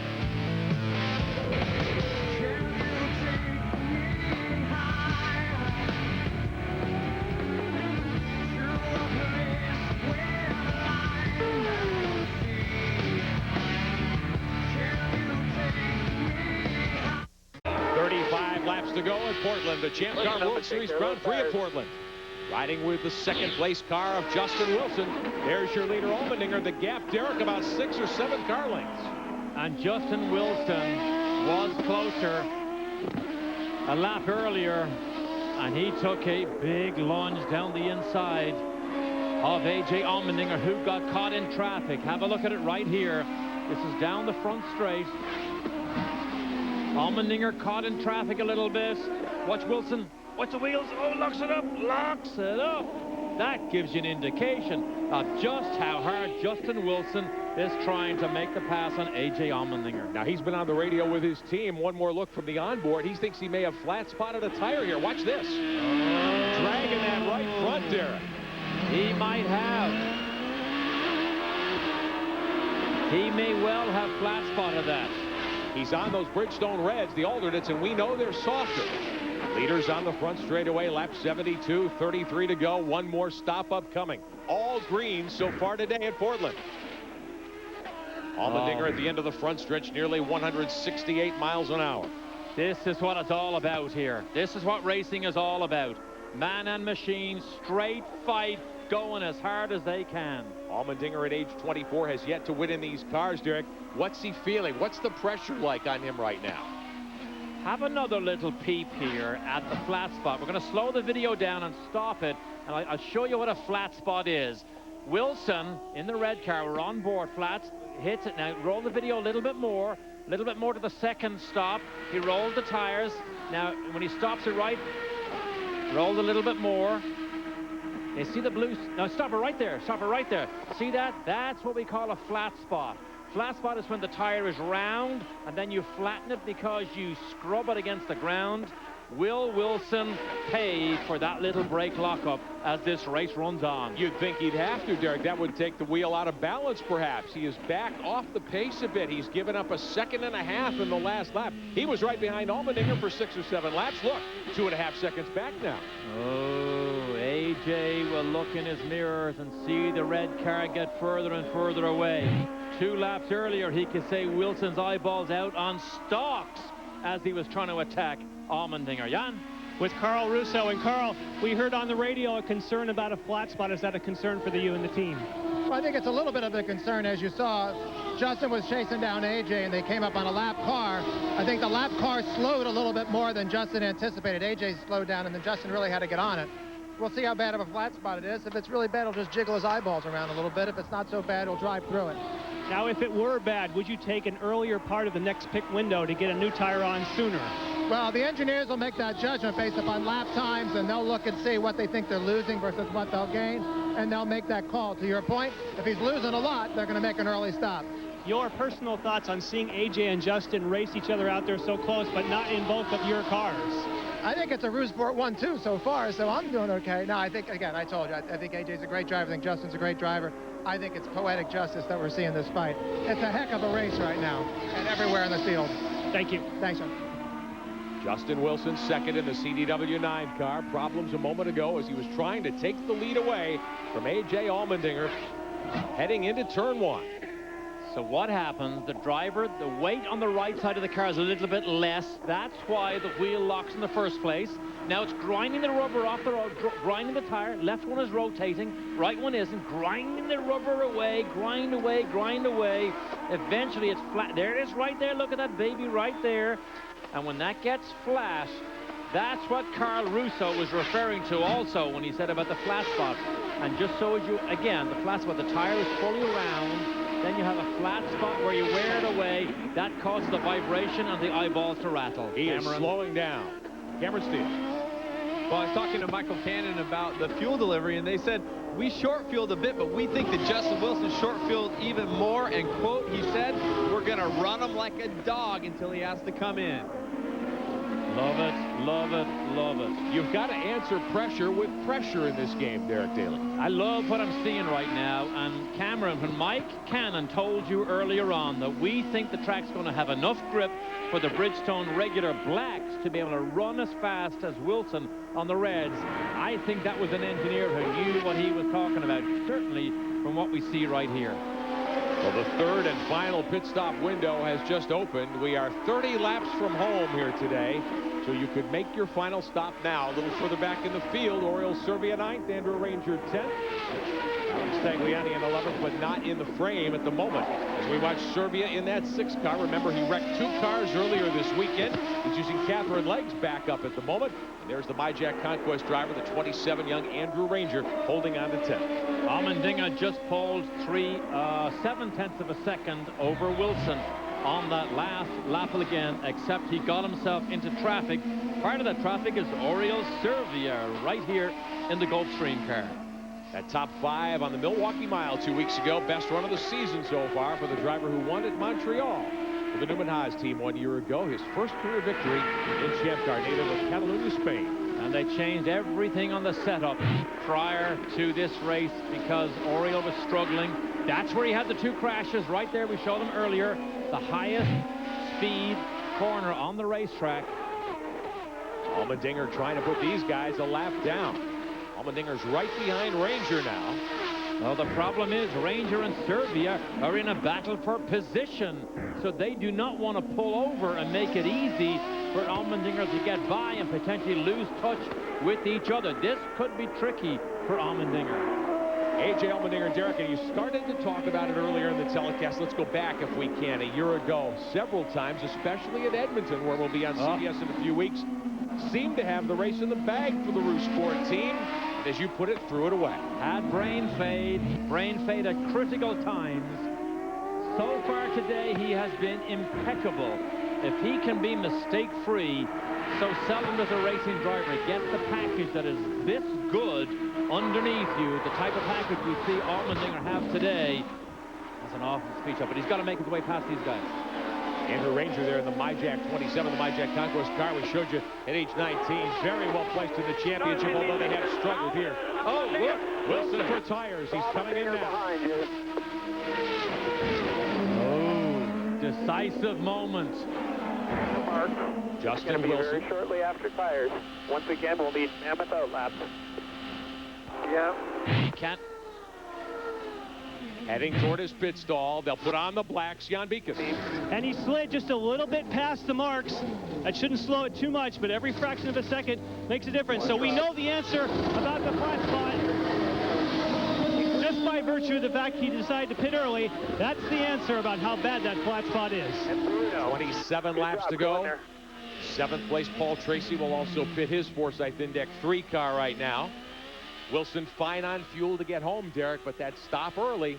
One tiny brake lock at the end of this front straight here may end up being the telltale difference between whether you challenge for the lead and the race win or whether you've given up the golden opportunity here. However, Allmendinger now still has to run through traffic and make his last pit stop. So the pressure from Wilson is off for now. He's still shown second. There's Tracy leaving pit road. He's made his final stop of the day. That shoves him back to 10. Wilson down the backstretch in the CDW 9. We showed you earlier how strong he was here a year ago.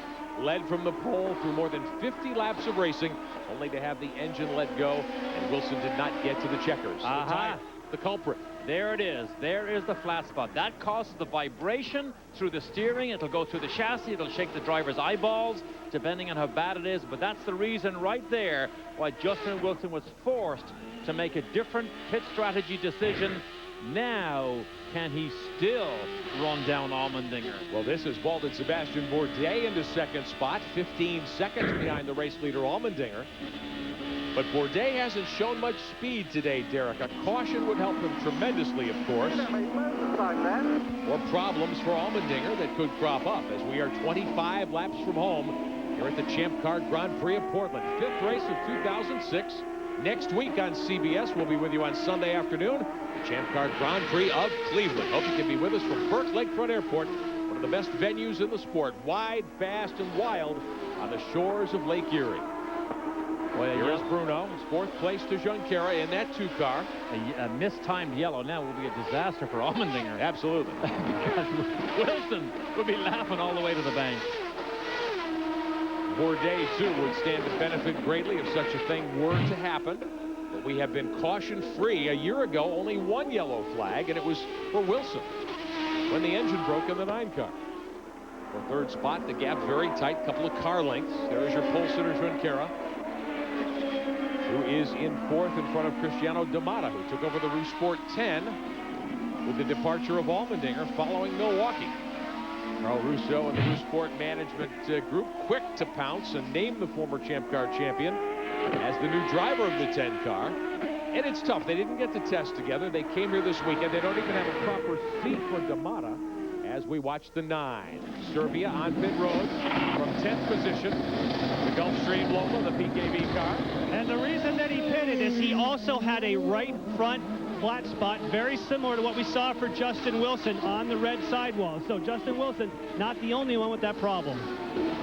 Serbia back onto the racetrack in front of Nicky Pastorelli, who runs 17th in that Bavaria 8 car for the Rocket Sports team. Now we know Justin Wilson is on the backside of the racetrack right now. He is clear of all traffic. He just did a 60.2. That is more than a second faster than Allmendinger just did. So we're only on lap 81 here. This could get really interesting. Sure. If Allmendinger cannot make his way past traffic as Wilson continues to make these type of laps. Nicky Pastorelli. 10th in Milwaukee, best of his early Champ Car career. He's only in his 5th start now for Paul Gentilosi's Rocket Sports team with that Bavaria backing on the side. Bavaria is a Dutch beer. Yes, it is.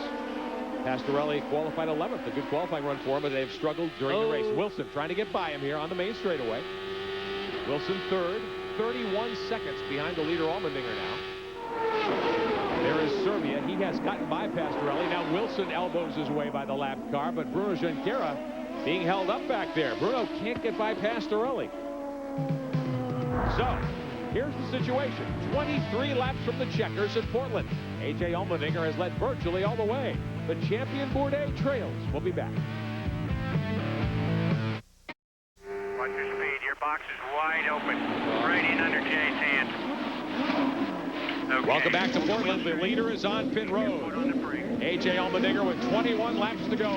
Fuel and tires. Just a splash of fuel. You don't need to run the full stint. 7.5 seconds in Derek Daly. Watch your speed on the way out. 2 cars on your left. You've got to observe the pit road speed limit. 50 miles an hour. Okay. Back up on the racetrack. Allmendinger gave up the lead to Bourdais with that stop, but Bourdais still has to stop himself. Top of the picture was Wilson just coming out of the last corner, so it's the full length of the front straight. When this shakes out and the timing and scoring resets itself, we get an accurate gap between Allmendinger and Wilson. Right now, 7.5 seconds. Bourdais takes the lead. We are ready, Sebastian.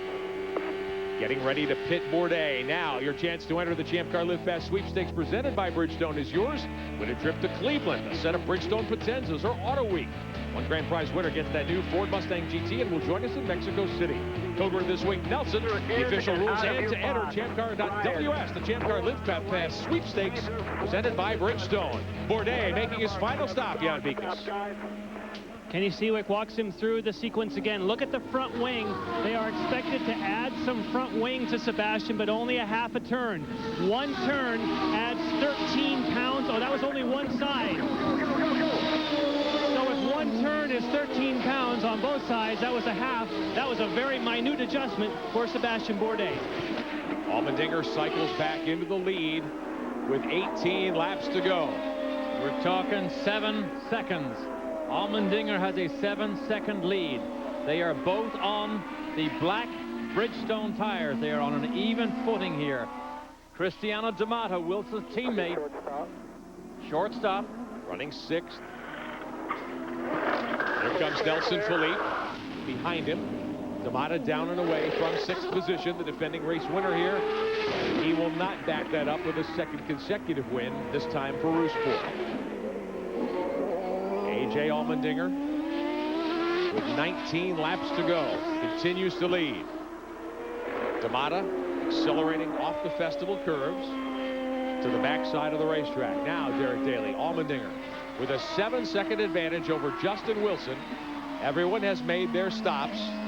Sebastian Bourdais cycles back into 3rd, about 8 seconds off the lead. Now it's a matter of, can you run the leader down? Power to pass time from Cosworth as we watch D'Amato up through the gearbox. Allmendinger has 25 seconds of power to pass time left. Now here's how D'Amato won a year ago with that early stop. They got a caution right after this that put D'Amato at the head of the line. He gained track position, never gave the lead up the rest of the day. It was the first win for the PKV team. So far their only win in Champ Car. That time's changed. Also won in 2002 as Speedy Dan makes his last pit stop. He was in 5th place. He'll now drop down behind Cristiano D'Amato and Tracy right there left side of your screen. Tracy, blue and white car, off the pace all day. But what a weekend, what a day for Speedy Dan Clark at 22. We talked about him earlier in the broadcast. He was running 3rd earlier in the season at Houston. Notably, he had a couple of different wrecks. There was talk that he might not even finish the season in this car. But as we heard from Keith Wiggins earlier, the team principal for CTE HVM, he has come into his own. He's learned from his mistakes. He's paid attention, gotten faster. As we watch A.J. Allmendinger putting on a clinic here today. He's got to get by Mario Dominguez in that Sonny's Barbecue 19. The 3rd driver involved in the round of musical chairs we had, Cameron. Who drove this car? Well, I've caught up with Greg Allmendinger, AJ's father, and it looks like your boy's working pretty hard to bring you quite a Father's Day gift. Yes, it will. It's very exciting out here. So thankful for the opportunity from Foresight. It's been great, and all we need to do now is to see a checkered flag. I bet you're wishing it was coming sooner than later. Yes, I wish it would come real soon, but It's really a great thing, and I'd just like to say thank you to Red Bull for sticking behind him, and I'd like to say Happy Father's Day to my dad at home, and hope to be on #1 on top of the podium. So we'll see if it works out. Thanks. Thank you very much. Greg Allmendinger hoping for an incredible Father's Day gift, Derek, but in this situation, what a boost for his career it will be. We'll talk about that when we continue. We'll be back with more of the Champ Car Grand Prix of Portland after this message and a word from your local CBS station.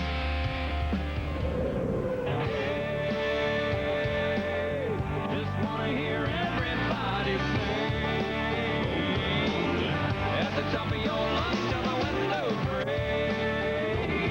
Say hey, cowboy. Could be some chest bumping in victory lane if A.J. Allmendinger can close the deal. He is 13 laps from home as we watch Nelson Philippe run 8th in car number 4, trying to get close enough to get by his teammate Speedy Dan Clark, who, after running in the top 3 earlier, Derek, Clark has battled back, but he's had some adversity. He's had some difficulty lately. The car isn't working nearly as well. Here's Philippe, who was 3rd at Milwaukee, trying to get around his teammate and take 7th away from him. In the mix of that group, Andrew Ranger, Oriol Servia. They are running 9th and 10th right now. There is Philippe getting by the lap car. The Muirman's number 11, Jan Halen, the other Dale Coyne entry. He and Mario Dominguez now the teammates at Dale Coyne Racing. As Derek mentioned a few moments ago, Allmendinger was battling to get by Dominguez, and they had essentially swapped seats, or they had participated in a 3-way swap of seats. There's Clark. He saved some of the Bridgestone Reds for his final run here today. Bird and a bear backing on the side of this car. There is our Dan. 8th at Milwaukee, a very good run for him. First time he'd ever seen an oval track, of course, out of England. Now, you might be thinking about A.J. Allmendinger, as we have been up here topside at Portland International Raceway. This is his 3rd year in the series. He won the Barber Dodge Championship, then the Atlantic Series Championship, came to Champ Car in 04 with high hopes. Many close calls, hadn't gotten to victory lane. He is the only American driver now as we watch Nelson Philippe. And there is Dan Clark, actually. Philippe had that podium a week ago. When was the last time an American-born driver won a Champ Car World Series round? Well, it was almost 2 years ago, more than 2 years ago. In fact, it was Ryan Hunter-Reay. The night he went wire to wire at the Milwaukee Mile in 2004. Jan Vikas. When you talk about the Milwaukee Mile, when you talk about CTE Racing, of course, standing for Cedric the Entertainer, we've known that the former HVM team has always been good on the oval, but they've said we used to struggle on this road course type of setup. Obviously, they took that momentum that they gained from Milwaukee in these fast, kind of long momentum corners. They've applied it here. They're obviously very happy with what they've come up with. Philippe also is the Bosch Most Improved Driver of last year. That was, of course, voted by his peers. So Philippe and this team and Dan Clark hanging on to how good it all is, all beginning to come together very nicely. But this is the man here who's having a day in the sunshine. If he can just hang on here and be mistake-free to the end of this race. 10 laps to go for A.J. Allmendinger in the Forsyth Index 7 car. Gunning for his first career Champ Car win. Cameron Steele, what a day for Allmendinger and that team. Well, it certainly has been quite a week. Actually, I'm here with Lynn Krishnarenko. And Lynn, when he proposed to you as an unemployed driver, did you think there was any chance he'd be here leading the race in Portland, going for his first win? Well, his mom promised me he'd get a job, so. No, you know, this weekend's been a lot of new stuff, and we can't thank Forsyth enough for everything they've done for him. They made him feel so welcome and so relaxed this weekend. And Red Bull has backed him 100% this week. It couldn't have been a better time for all these people to rally around him and make him feel welcome. What was he down? How was his personality? I mean, were you shocked, obviously, with what happened? But how did he take it? It seems like he's bounced back really well. He has. You know, no one ever likes to hear that kind of news, but he certainly was. It's time for a change, and he agreed with that. And so certainly it's come full circle, and he's doing really well. And so we're all very happy with the change. Looks like change is good. We'll see how it plays out. I think that you could say that A.J. Allmendinger has just gotten himself a full season ride. That 2-race deal, I bet that gets torn up tonight. What do you think, Derek? Let me tell you, with less than 10 laps to go, A.J., this is hang on to your hollyhocks time, because if you can pull this off, this will be a day that you'll watch the videotape for many years to come, because so far it has been absolutely Cinderella stuff. Less than 10. 9 laps to go. The last time by. Allmendinger out of turn 4, headed to the backside here at Portland International Raceway. He's got a 9.5-second lead over his ex-teammate and still good friend Justin Wilson in that CDW car number 9. Wilson with the 2 career wins, and he came oh so close here a year ago before motor failure did him in. Wilson with that flat-spotted tire when he was chasing Allmendinger back 25 laps ago, Derek, that did him in. It did him in on that particular challenge, but overall, as you look at the performance of Wilson right here and Allmendinger, overall, from green flag to potential checkered flag, Allmendinger still has the speed. He just has the better package, and he has not made a mistake. So I don't think, even in a straight fight, I'm not sure Wilson right here in the race is 59.7, Seabass. In the CDW car, I'm not sure he was going to be able to take it to Allmendinger. You heard that fastest lap of the race at 59.7. That was actually, I'm looking at the 59.4 is what it looks like. Which Bourdais just did that. So Bourdais just set fastest lap of the race. Making a statement here late in the going on light fuel on the Bridgestone black tires. Bourdais bid to win 5 in a row and join Al Unser Jr. Wow, that's right. Will not work. Al Unser Sr., I should say, will not work out. Al Unser, of course, in 1970 won 5 in a row. And guys, when you talk about fastest lap, remember, if it's not your day, there's always a championship point if you run the fastest lap. So they're always thinking about championship at Newman Haas and the McDonald's team. Very good point, Jan. Exactly. Bourdais, 59.4. In fact, his last 2 laps were the 2 fastest laps of the race. Bourdais on the button now. 12.5 seconds back of Allmendinger. 7 laps to go as they come by, start, finish, and head to turn 1 here at Portland. That's what he's doing here. He's using all the extra Cosworth power to pass as we have a little Bo Peep here at the battle for 6th place. Hard to believe Paul Tracy is in a fight here for 6th place with Dan Clark and Nelson Philippe. About 3/10 separating these drivers. Tracy has 6th right now. His 128th straight start. Now, he saved the set of the Bridgestone Reds for the final run here today, too. Clark is 7th. Philippe is 8th. 9th is Ranger. Push to pass. Clock is on it. Clock is on. Push to pass. Oh, that is Neil Mickelwright telling Paul Tracy that Clark is on the Cosworth push to pass, the extra 50 horsepower to try and pass Tracy down this front straight. This is a great fight here with 6 laps to go. But you know what? Clark just used his last shot of power to pass. He's out. And didn't pull it off. Didn't get it done. Tracy still has 14 seconds. And the way that works at a place like this, you might be wondering, you know, it comes out of a 60-second bank. You do get a 10-second burst. And the savvy veterans like Tracy, they'll save a second or 2 and get 1 extra burst. They might get 8 or 9 seconds of extra power to pass over and above that 60 that they're given on the clock, on the computer. And meanwhile, Nelson Philippe is catching the 2 of them here. Yeah. Philippe is definitely rolling them in here. Philippe would love to get that, at least that 6th place, or that 7th place from his teammate Dan Clark. Watching that battle, Tracy remains 6th. 7th is Clark. Philippe, his teammate, is 8th. Up in front, it's still Allmendinger, 8.5 seconds to the good. Push to pass left.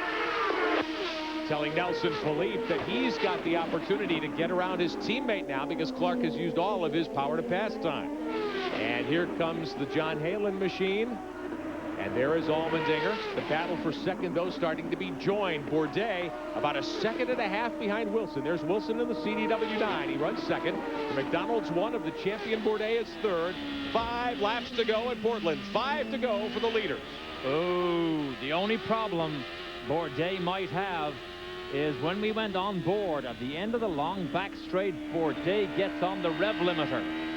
I thought earlier that they just put the wrong gear in this for the conditions today. So as he now begins to challenge potentially Wilson for 2nd place, will he have the grunt down the back straight without getting on that rev limiter? Here it is. Here's the back straight here. Wilson 2nd. There's Bourdais 3rd. Bourdais' bid to win 5 in a row to open the season will not work out. Let's listen. There it is. There's the rev limiter. That will be the limiting factor down this back straight. Now, the front straight's shorter. And Derek, remember, if you were to use the Cosworth power to pass, it raises the rev limit. So if he does have anything in the bank, that's one way he can get away from that. With Bourdais. Oh, crosses it up in turn 1. Had to grab an extra gear there coming out of the festival corners. Just as he turned into the apex, had a full handful of opposite lock on the McDonald's car, trying to control it as he got to the apex. Wilson trying to hang on to second. Bourdais is all over him as the laps wind down. Less than 4 to go. Allmendinger with an 8-second lead. A.J. Allmendinger has been so close so many times. He is way in front of this fight. Had his hands full with Wilson several dozen laps ago. Hang on, let's listen. Okay, so he does not have his car on the rev limiter. A little further back, Tracy now trying to hang on to 6th. He's still got Dan Clark filling his mirrors in the CTE HVM 14. His teammate Nelson Philippe in the Wellbox CTE HVM car, the 4, right there with him. 6th, 7th, and 8th, all nose to tail. Remember, Clark is out of Cosworth power to pass time. Philippe has 20 seconds of it. Bourdais, meantime, right on the back wing of the CDW car of Wilson. This is for second. Bourdais is obviously faster. Can he get close enough at the end of the infield section right here? Up the little hill. This is a little rise. Turn left. Now, the next right-hander, he's got to rocket off here and see can he force his way down the inside of Wilson. He's not close enough. Nope. He's not close enough. I don't think this is where he's going to make the lunge anyway. He needs to line himself up. Oh, there's the killer. But he needs to line himself up here. Get the gear. Turn the car. Here we go. Under his wing. Stay on. Oh. Not quick enough off that corner. I don't think so. 2 laps to go. 2 to go at Portland International Raceway. He's good in the brake zone, but he's too far behind. Series champion Sebastian Bourdais, I'm sure, thinking if something happens to Allmendinger in the waning moments here, he could still steal the win and get 5 in a row if he can get by Wilson. Look the way he ran him down in that last 5 laps. 2 car lengths is the gap. They'll see the white flag next time by. A.J. Allmendinger is headed to the house, it appears. He will be the first USA driver to win in Champ Car since Ryan Hunter-Reay more than 2 years ago. What a story this will be. Hired, engaged, or fired, engaged, and hired all within the span of 5 days. He can't believe what's going on here when he sees this white flag. A.J. Allmendinger off of turn 12 at Portland. Clean racetrack in front of him. J.D. Wilbur puts the white flag in the air. There's Lynn, Mom, Karen, Dad, Greg Allmendinger watching from the Forsyth Index pit box. And their heartbeat is as high as that being monitored in Nelson Philippe's car right now. 24-year-old A.J. Allmendinger from Denver, Colorado these days, although originally from California. There is Karen. Oh, this is awesome. Oh, look at the tears. Look at the tears down Lynn's face. Remember in Edmonton a year ago, you called him Allmendinger, Derek Daly. He was a one-man crash highlight reel halfway through last season, but here's the battle for second place. Bourdais trying, but he will not get there. Here comes Allmendinger down into the final corners. History about to be made in the Champ Car World Series. A.J. Allmendinger at age 24. His first drive for the Forsyth team. Michael Cannon talking to him on the radio, and the Allmendingers victory has happened. A.J. Allmendinger gets it done at Portland. An encore, topping yourself, don't keep blowing yourself. That is a stunner. What a display. Can he even do donuts? Does he even know how to do them?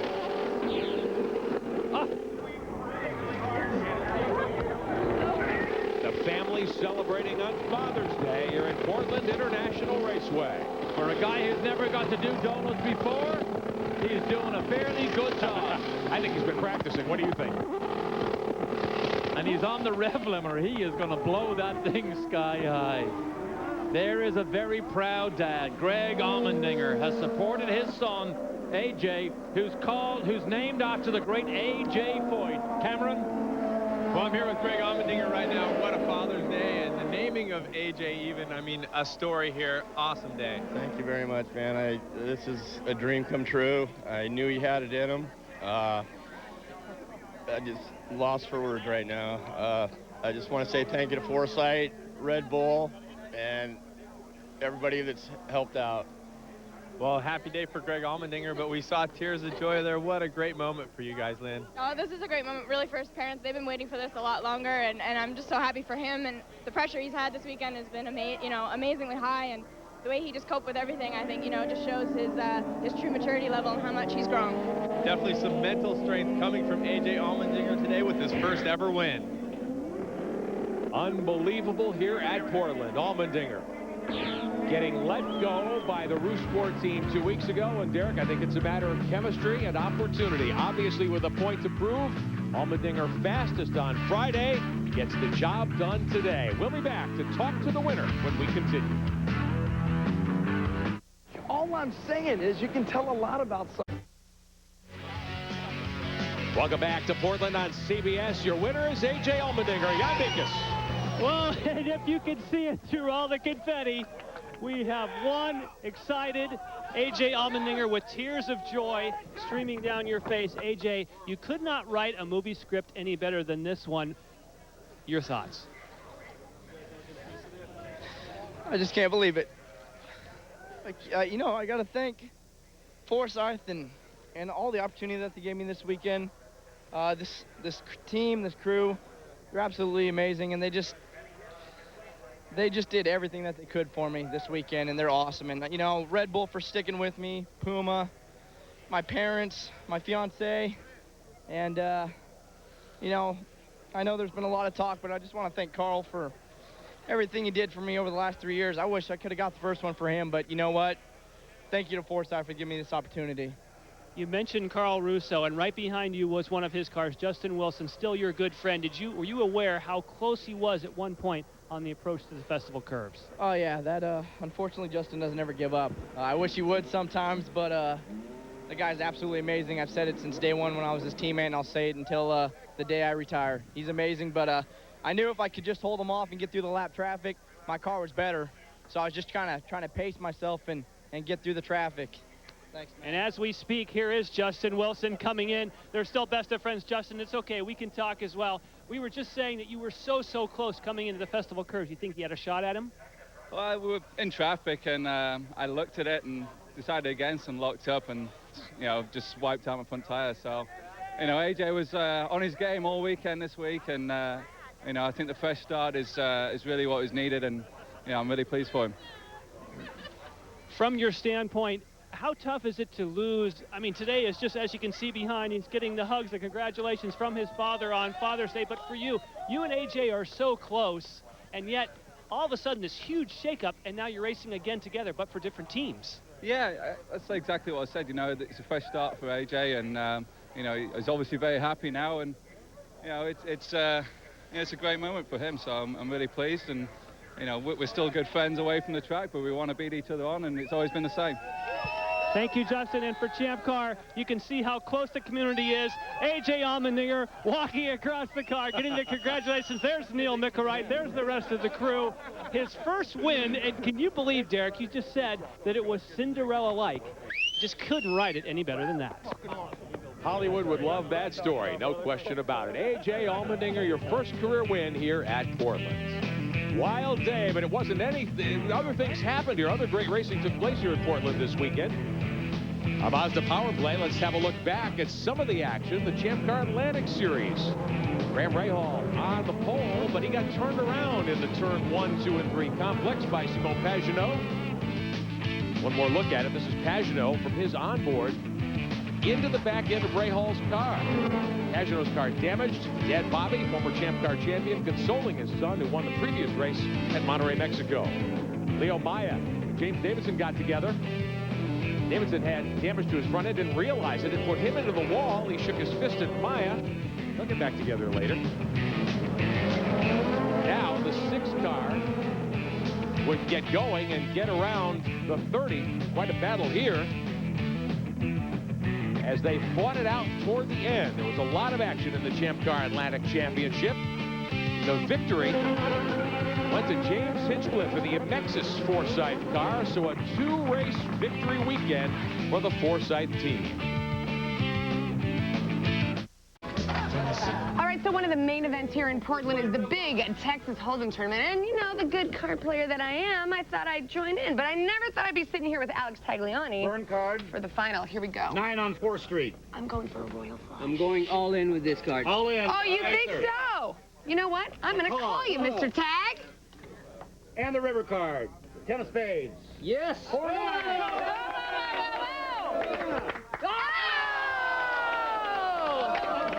Mr. Tagliani might want to go back to Vegas and take a little card lesson. Thank you, my friend. Congratulations. Royal Freight Flush. Michelle Beisner with the deal for us at Portland.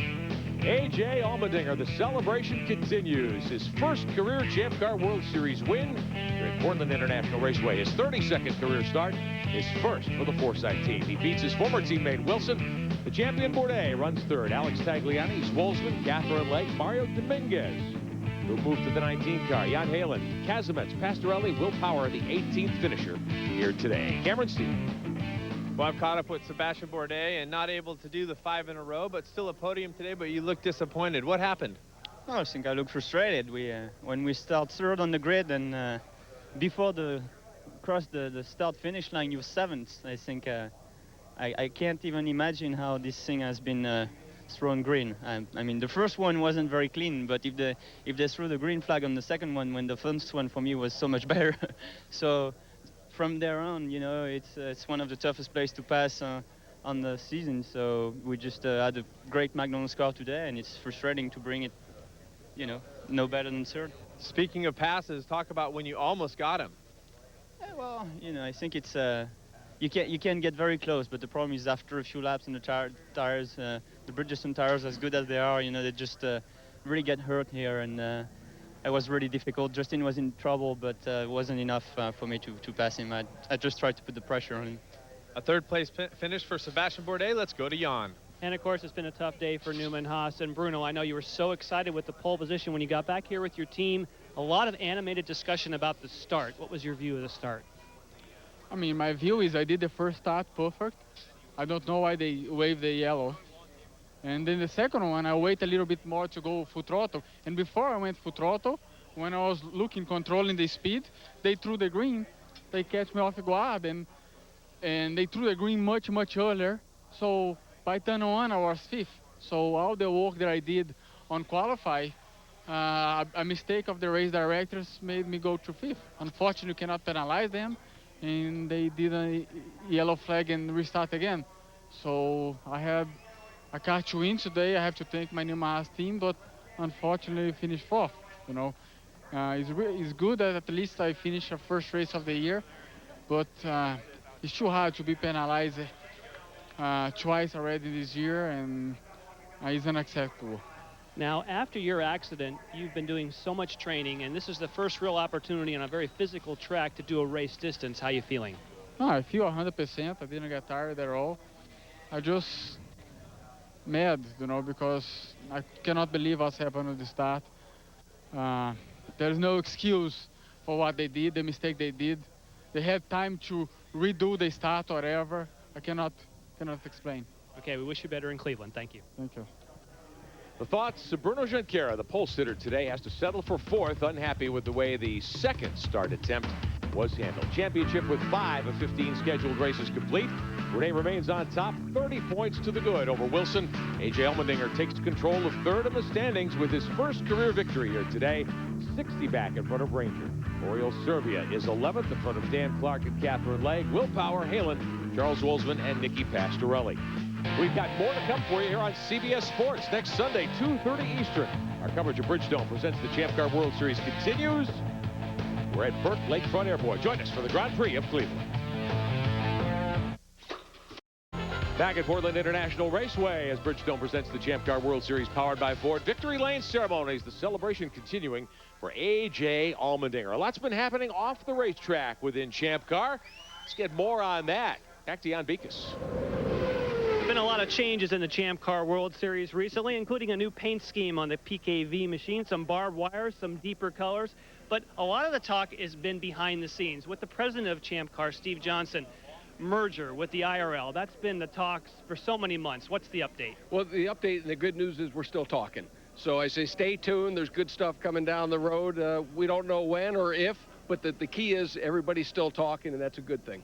There's been a lot of talking also about Phoenix. There's been talks, there's been frogs, Phoenix. What's going on there? Well, one of the senators is so happy that we're potentially coming to Phoenix to run a downtown street race. He says, I don't care what's here, I'll watch frogs race. So we put frog decals on the cars to let them know we're bringing our frogs to Phoenix.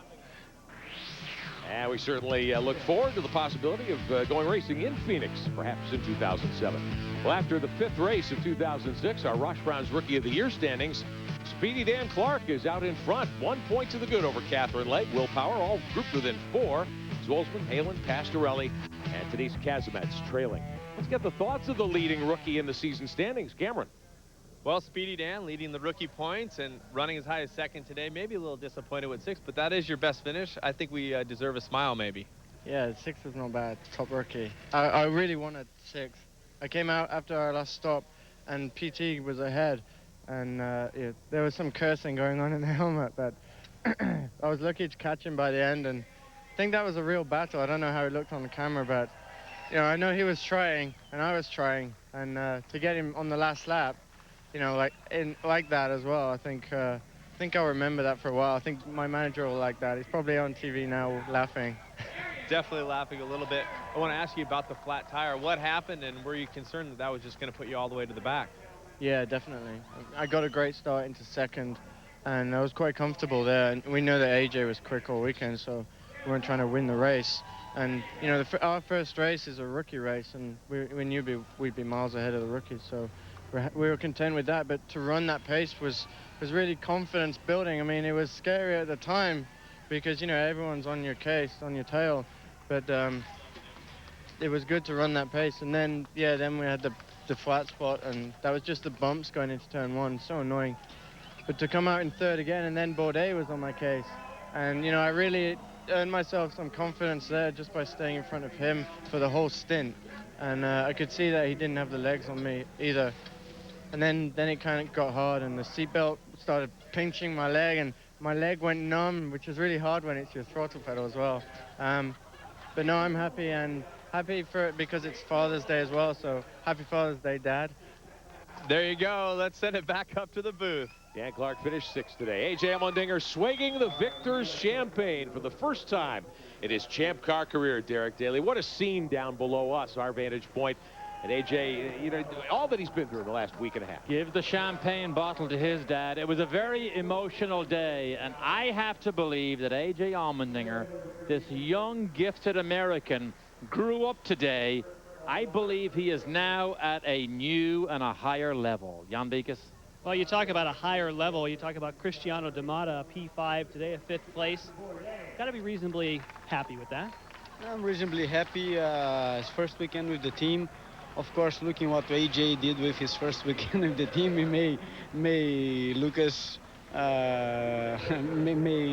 we may look pretty bad, you know, compared to his first weekend with the team. But I'm happy overall with the progress we had through the weekend. I understand a lot more how the team works. The team understands better how I drive, how I like the car. So I'm sure we're gonna be improving quickly from this point on.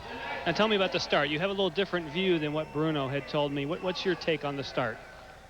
Well, I think it's difficult to say, but from what I see, I think Bruno and Sebastian, I mean, basically the line I was in, which was Bruno first, Sebastian third, I was 5th.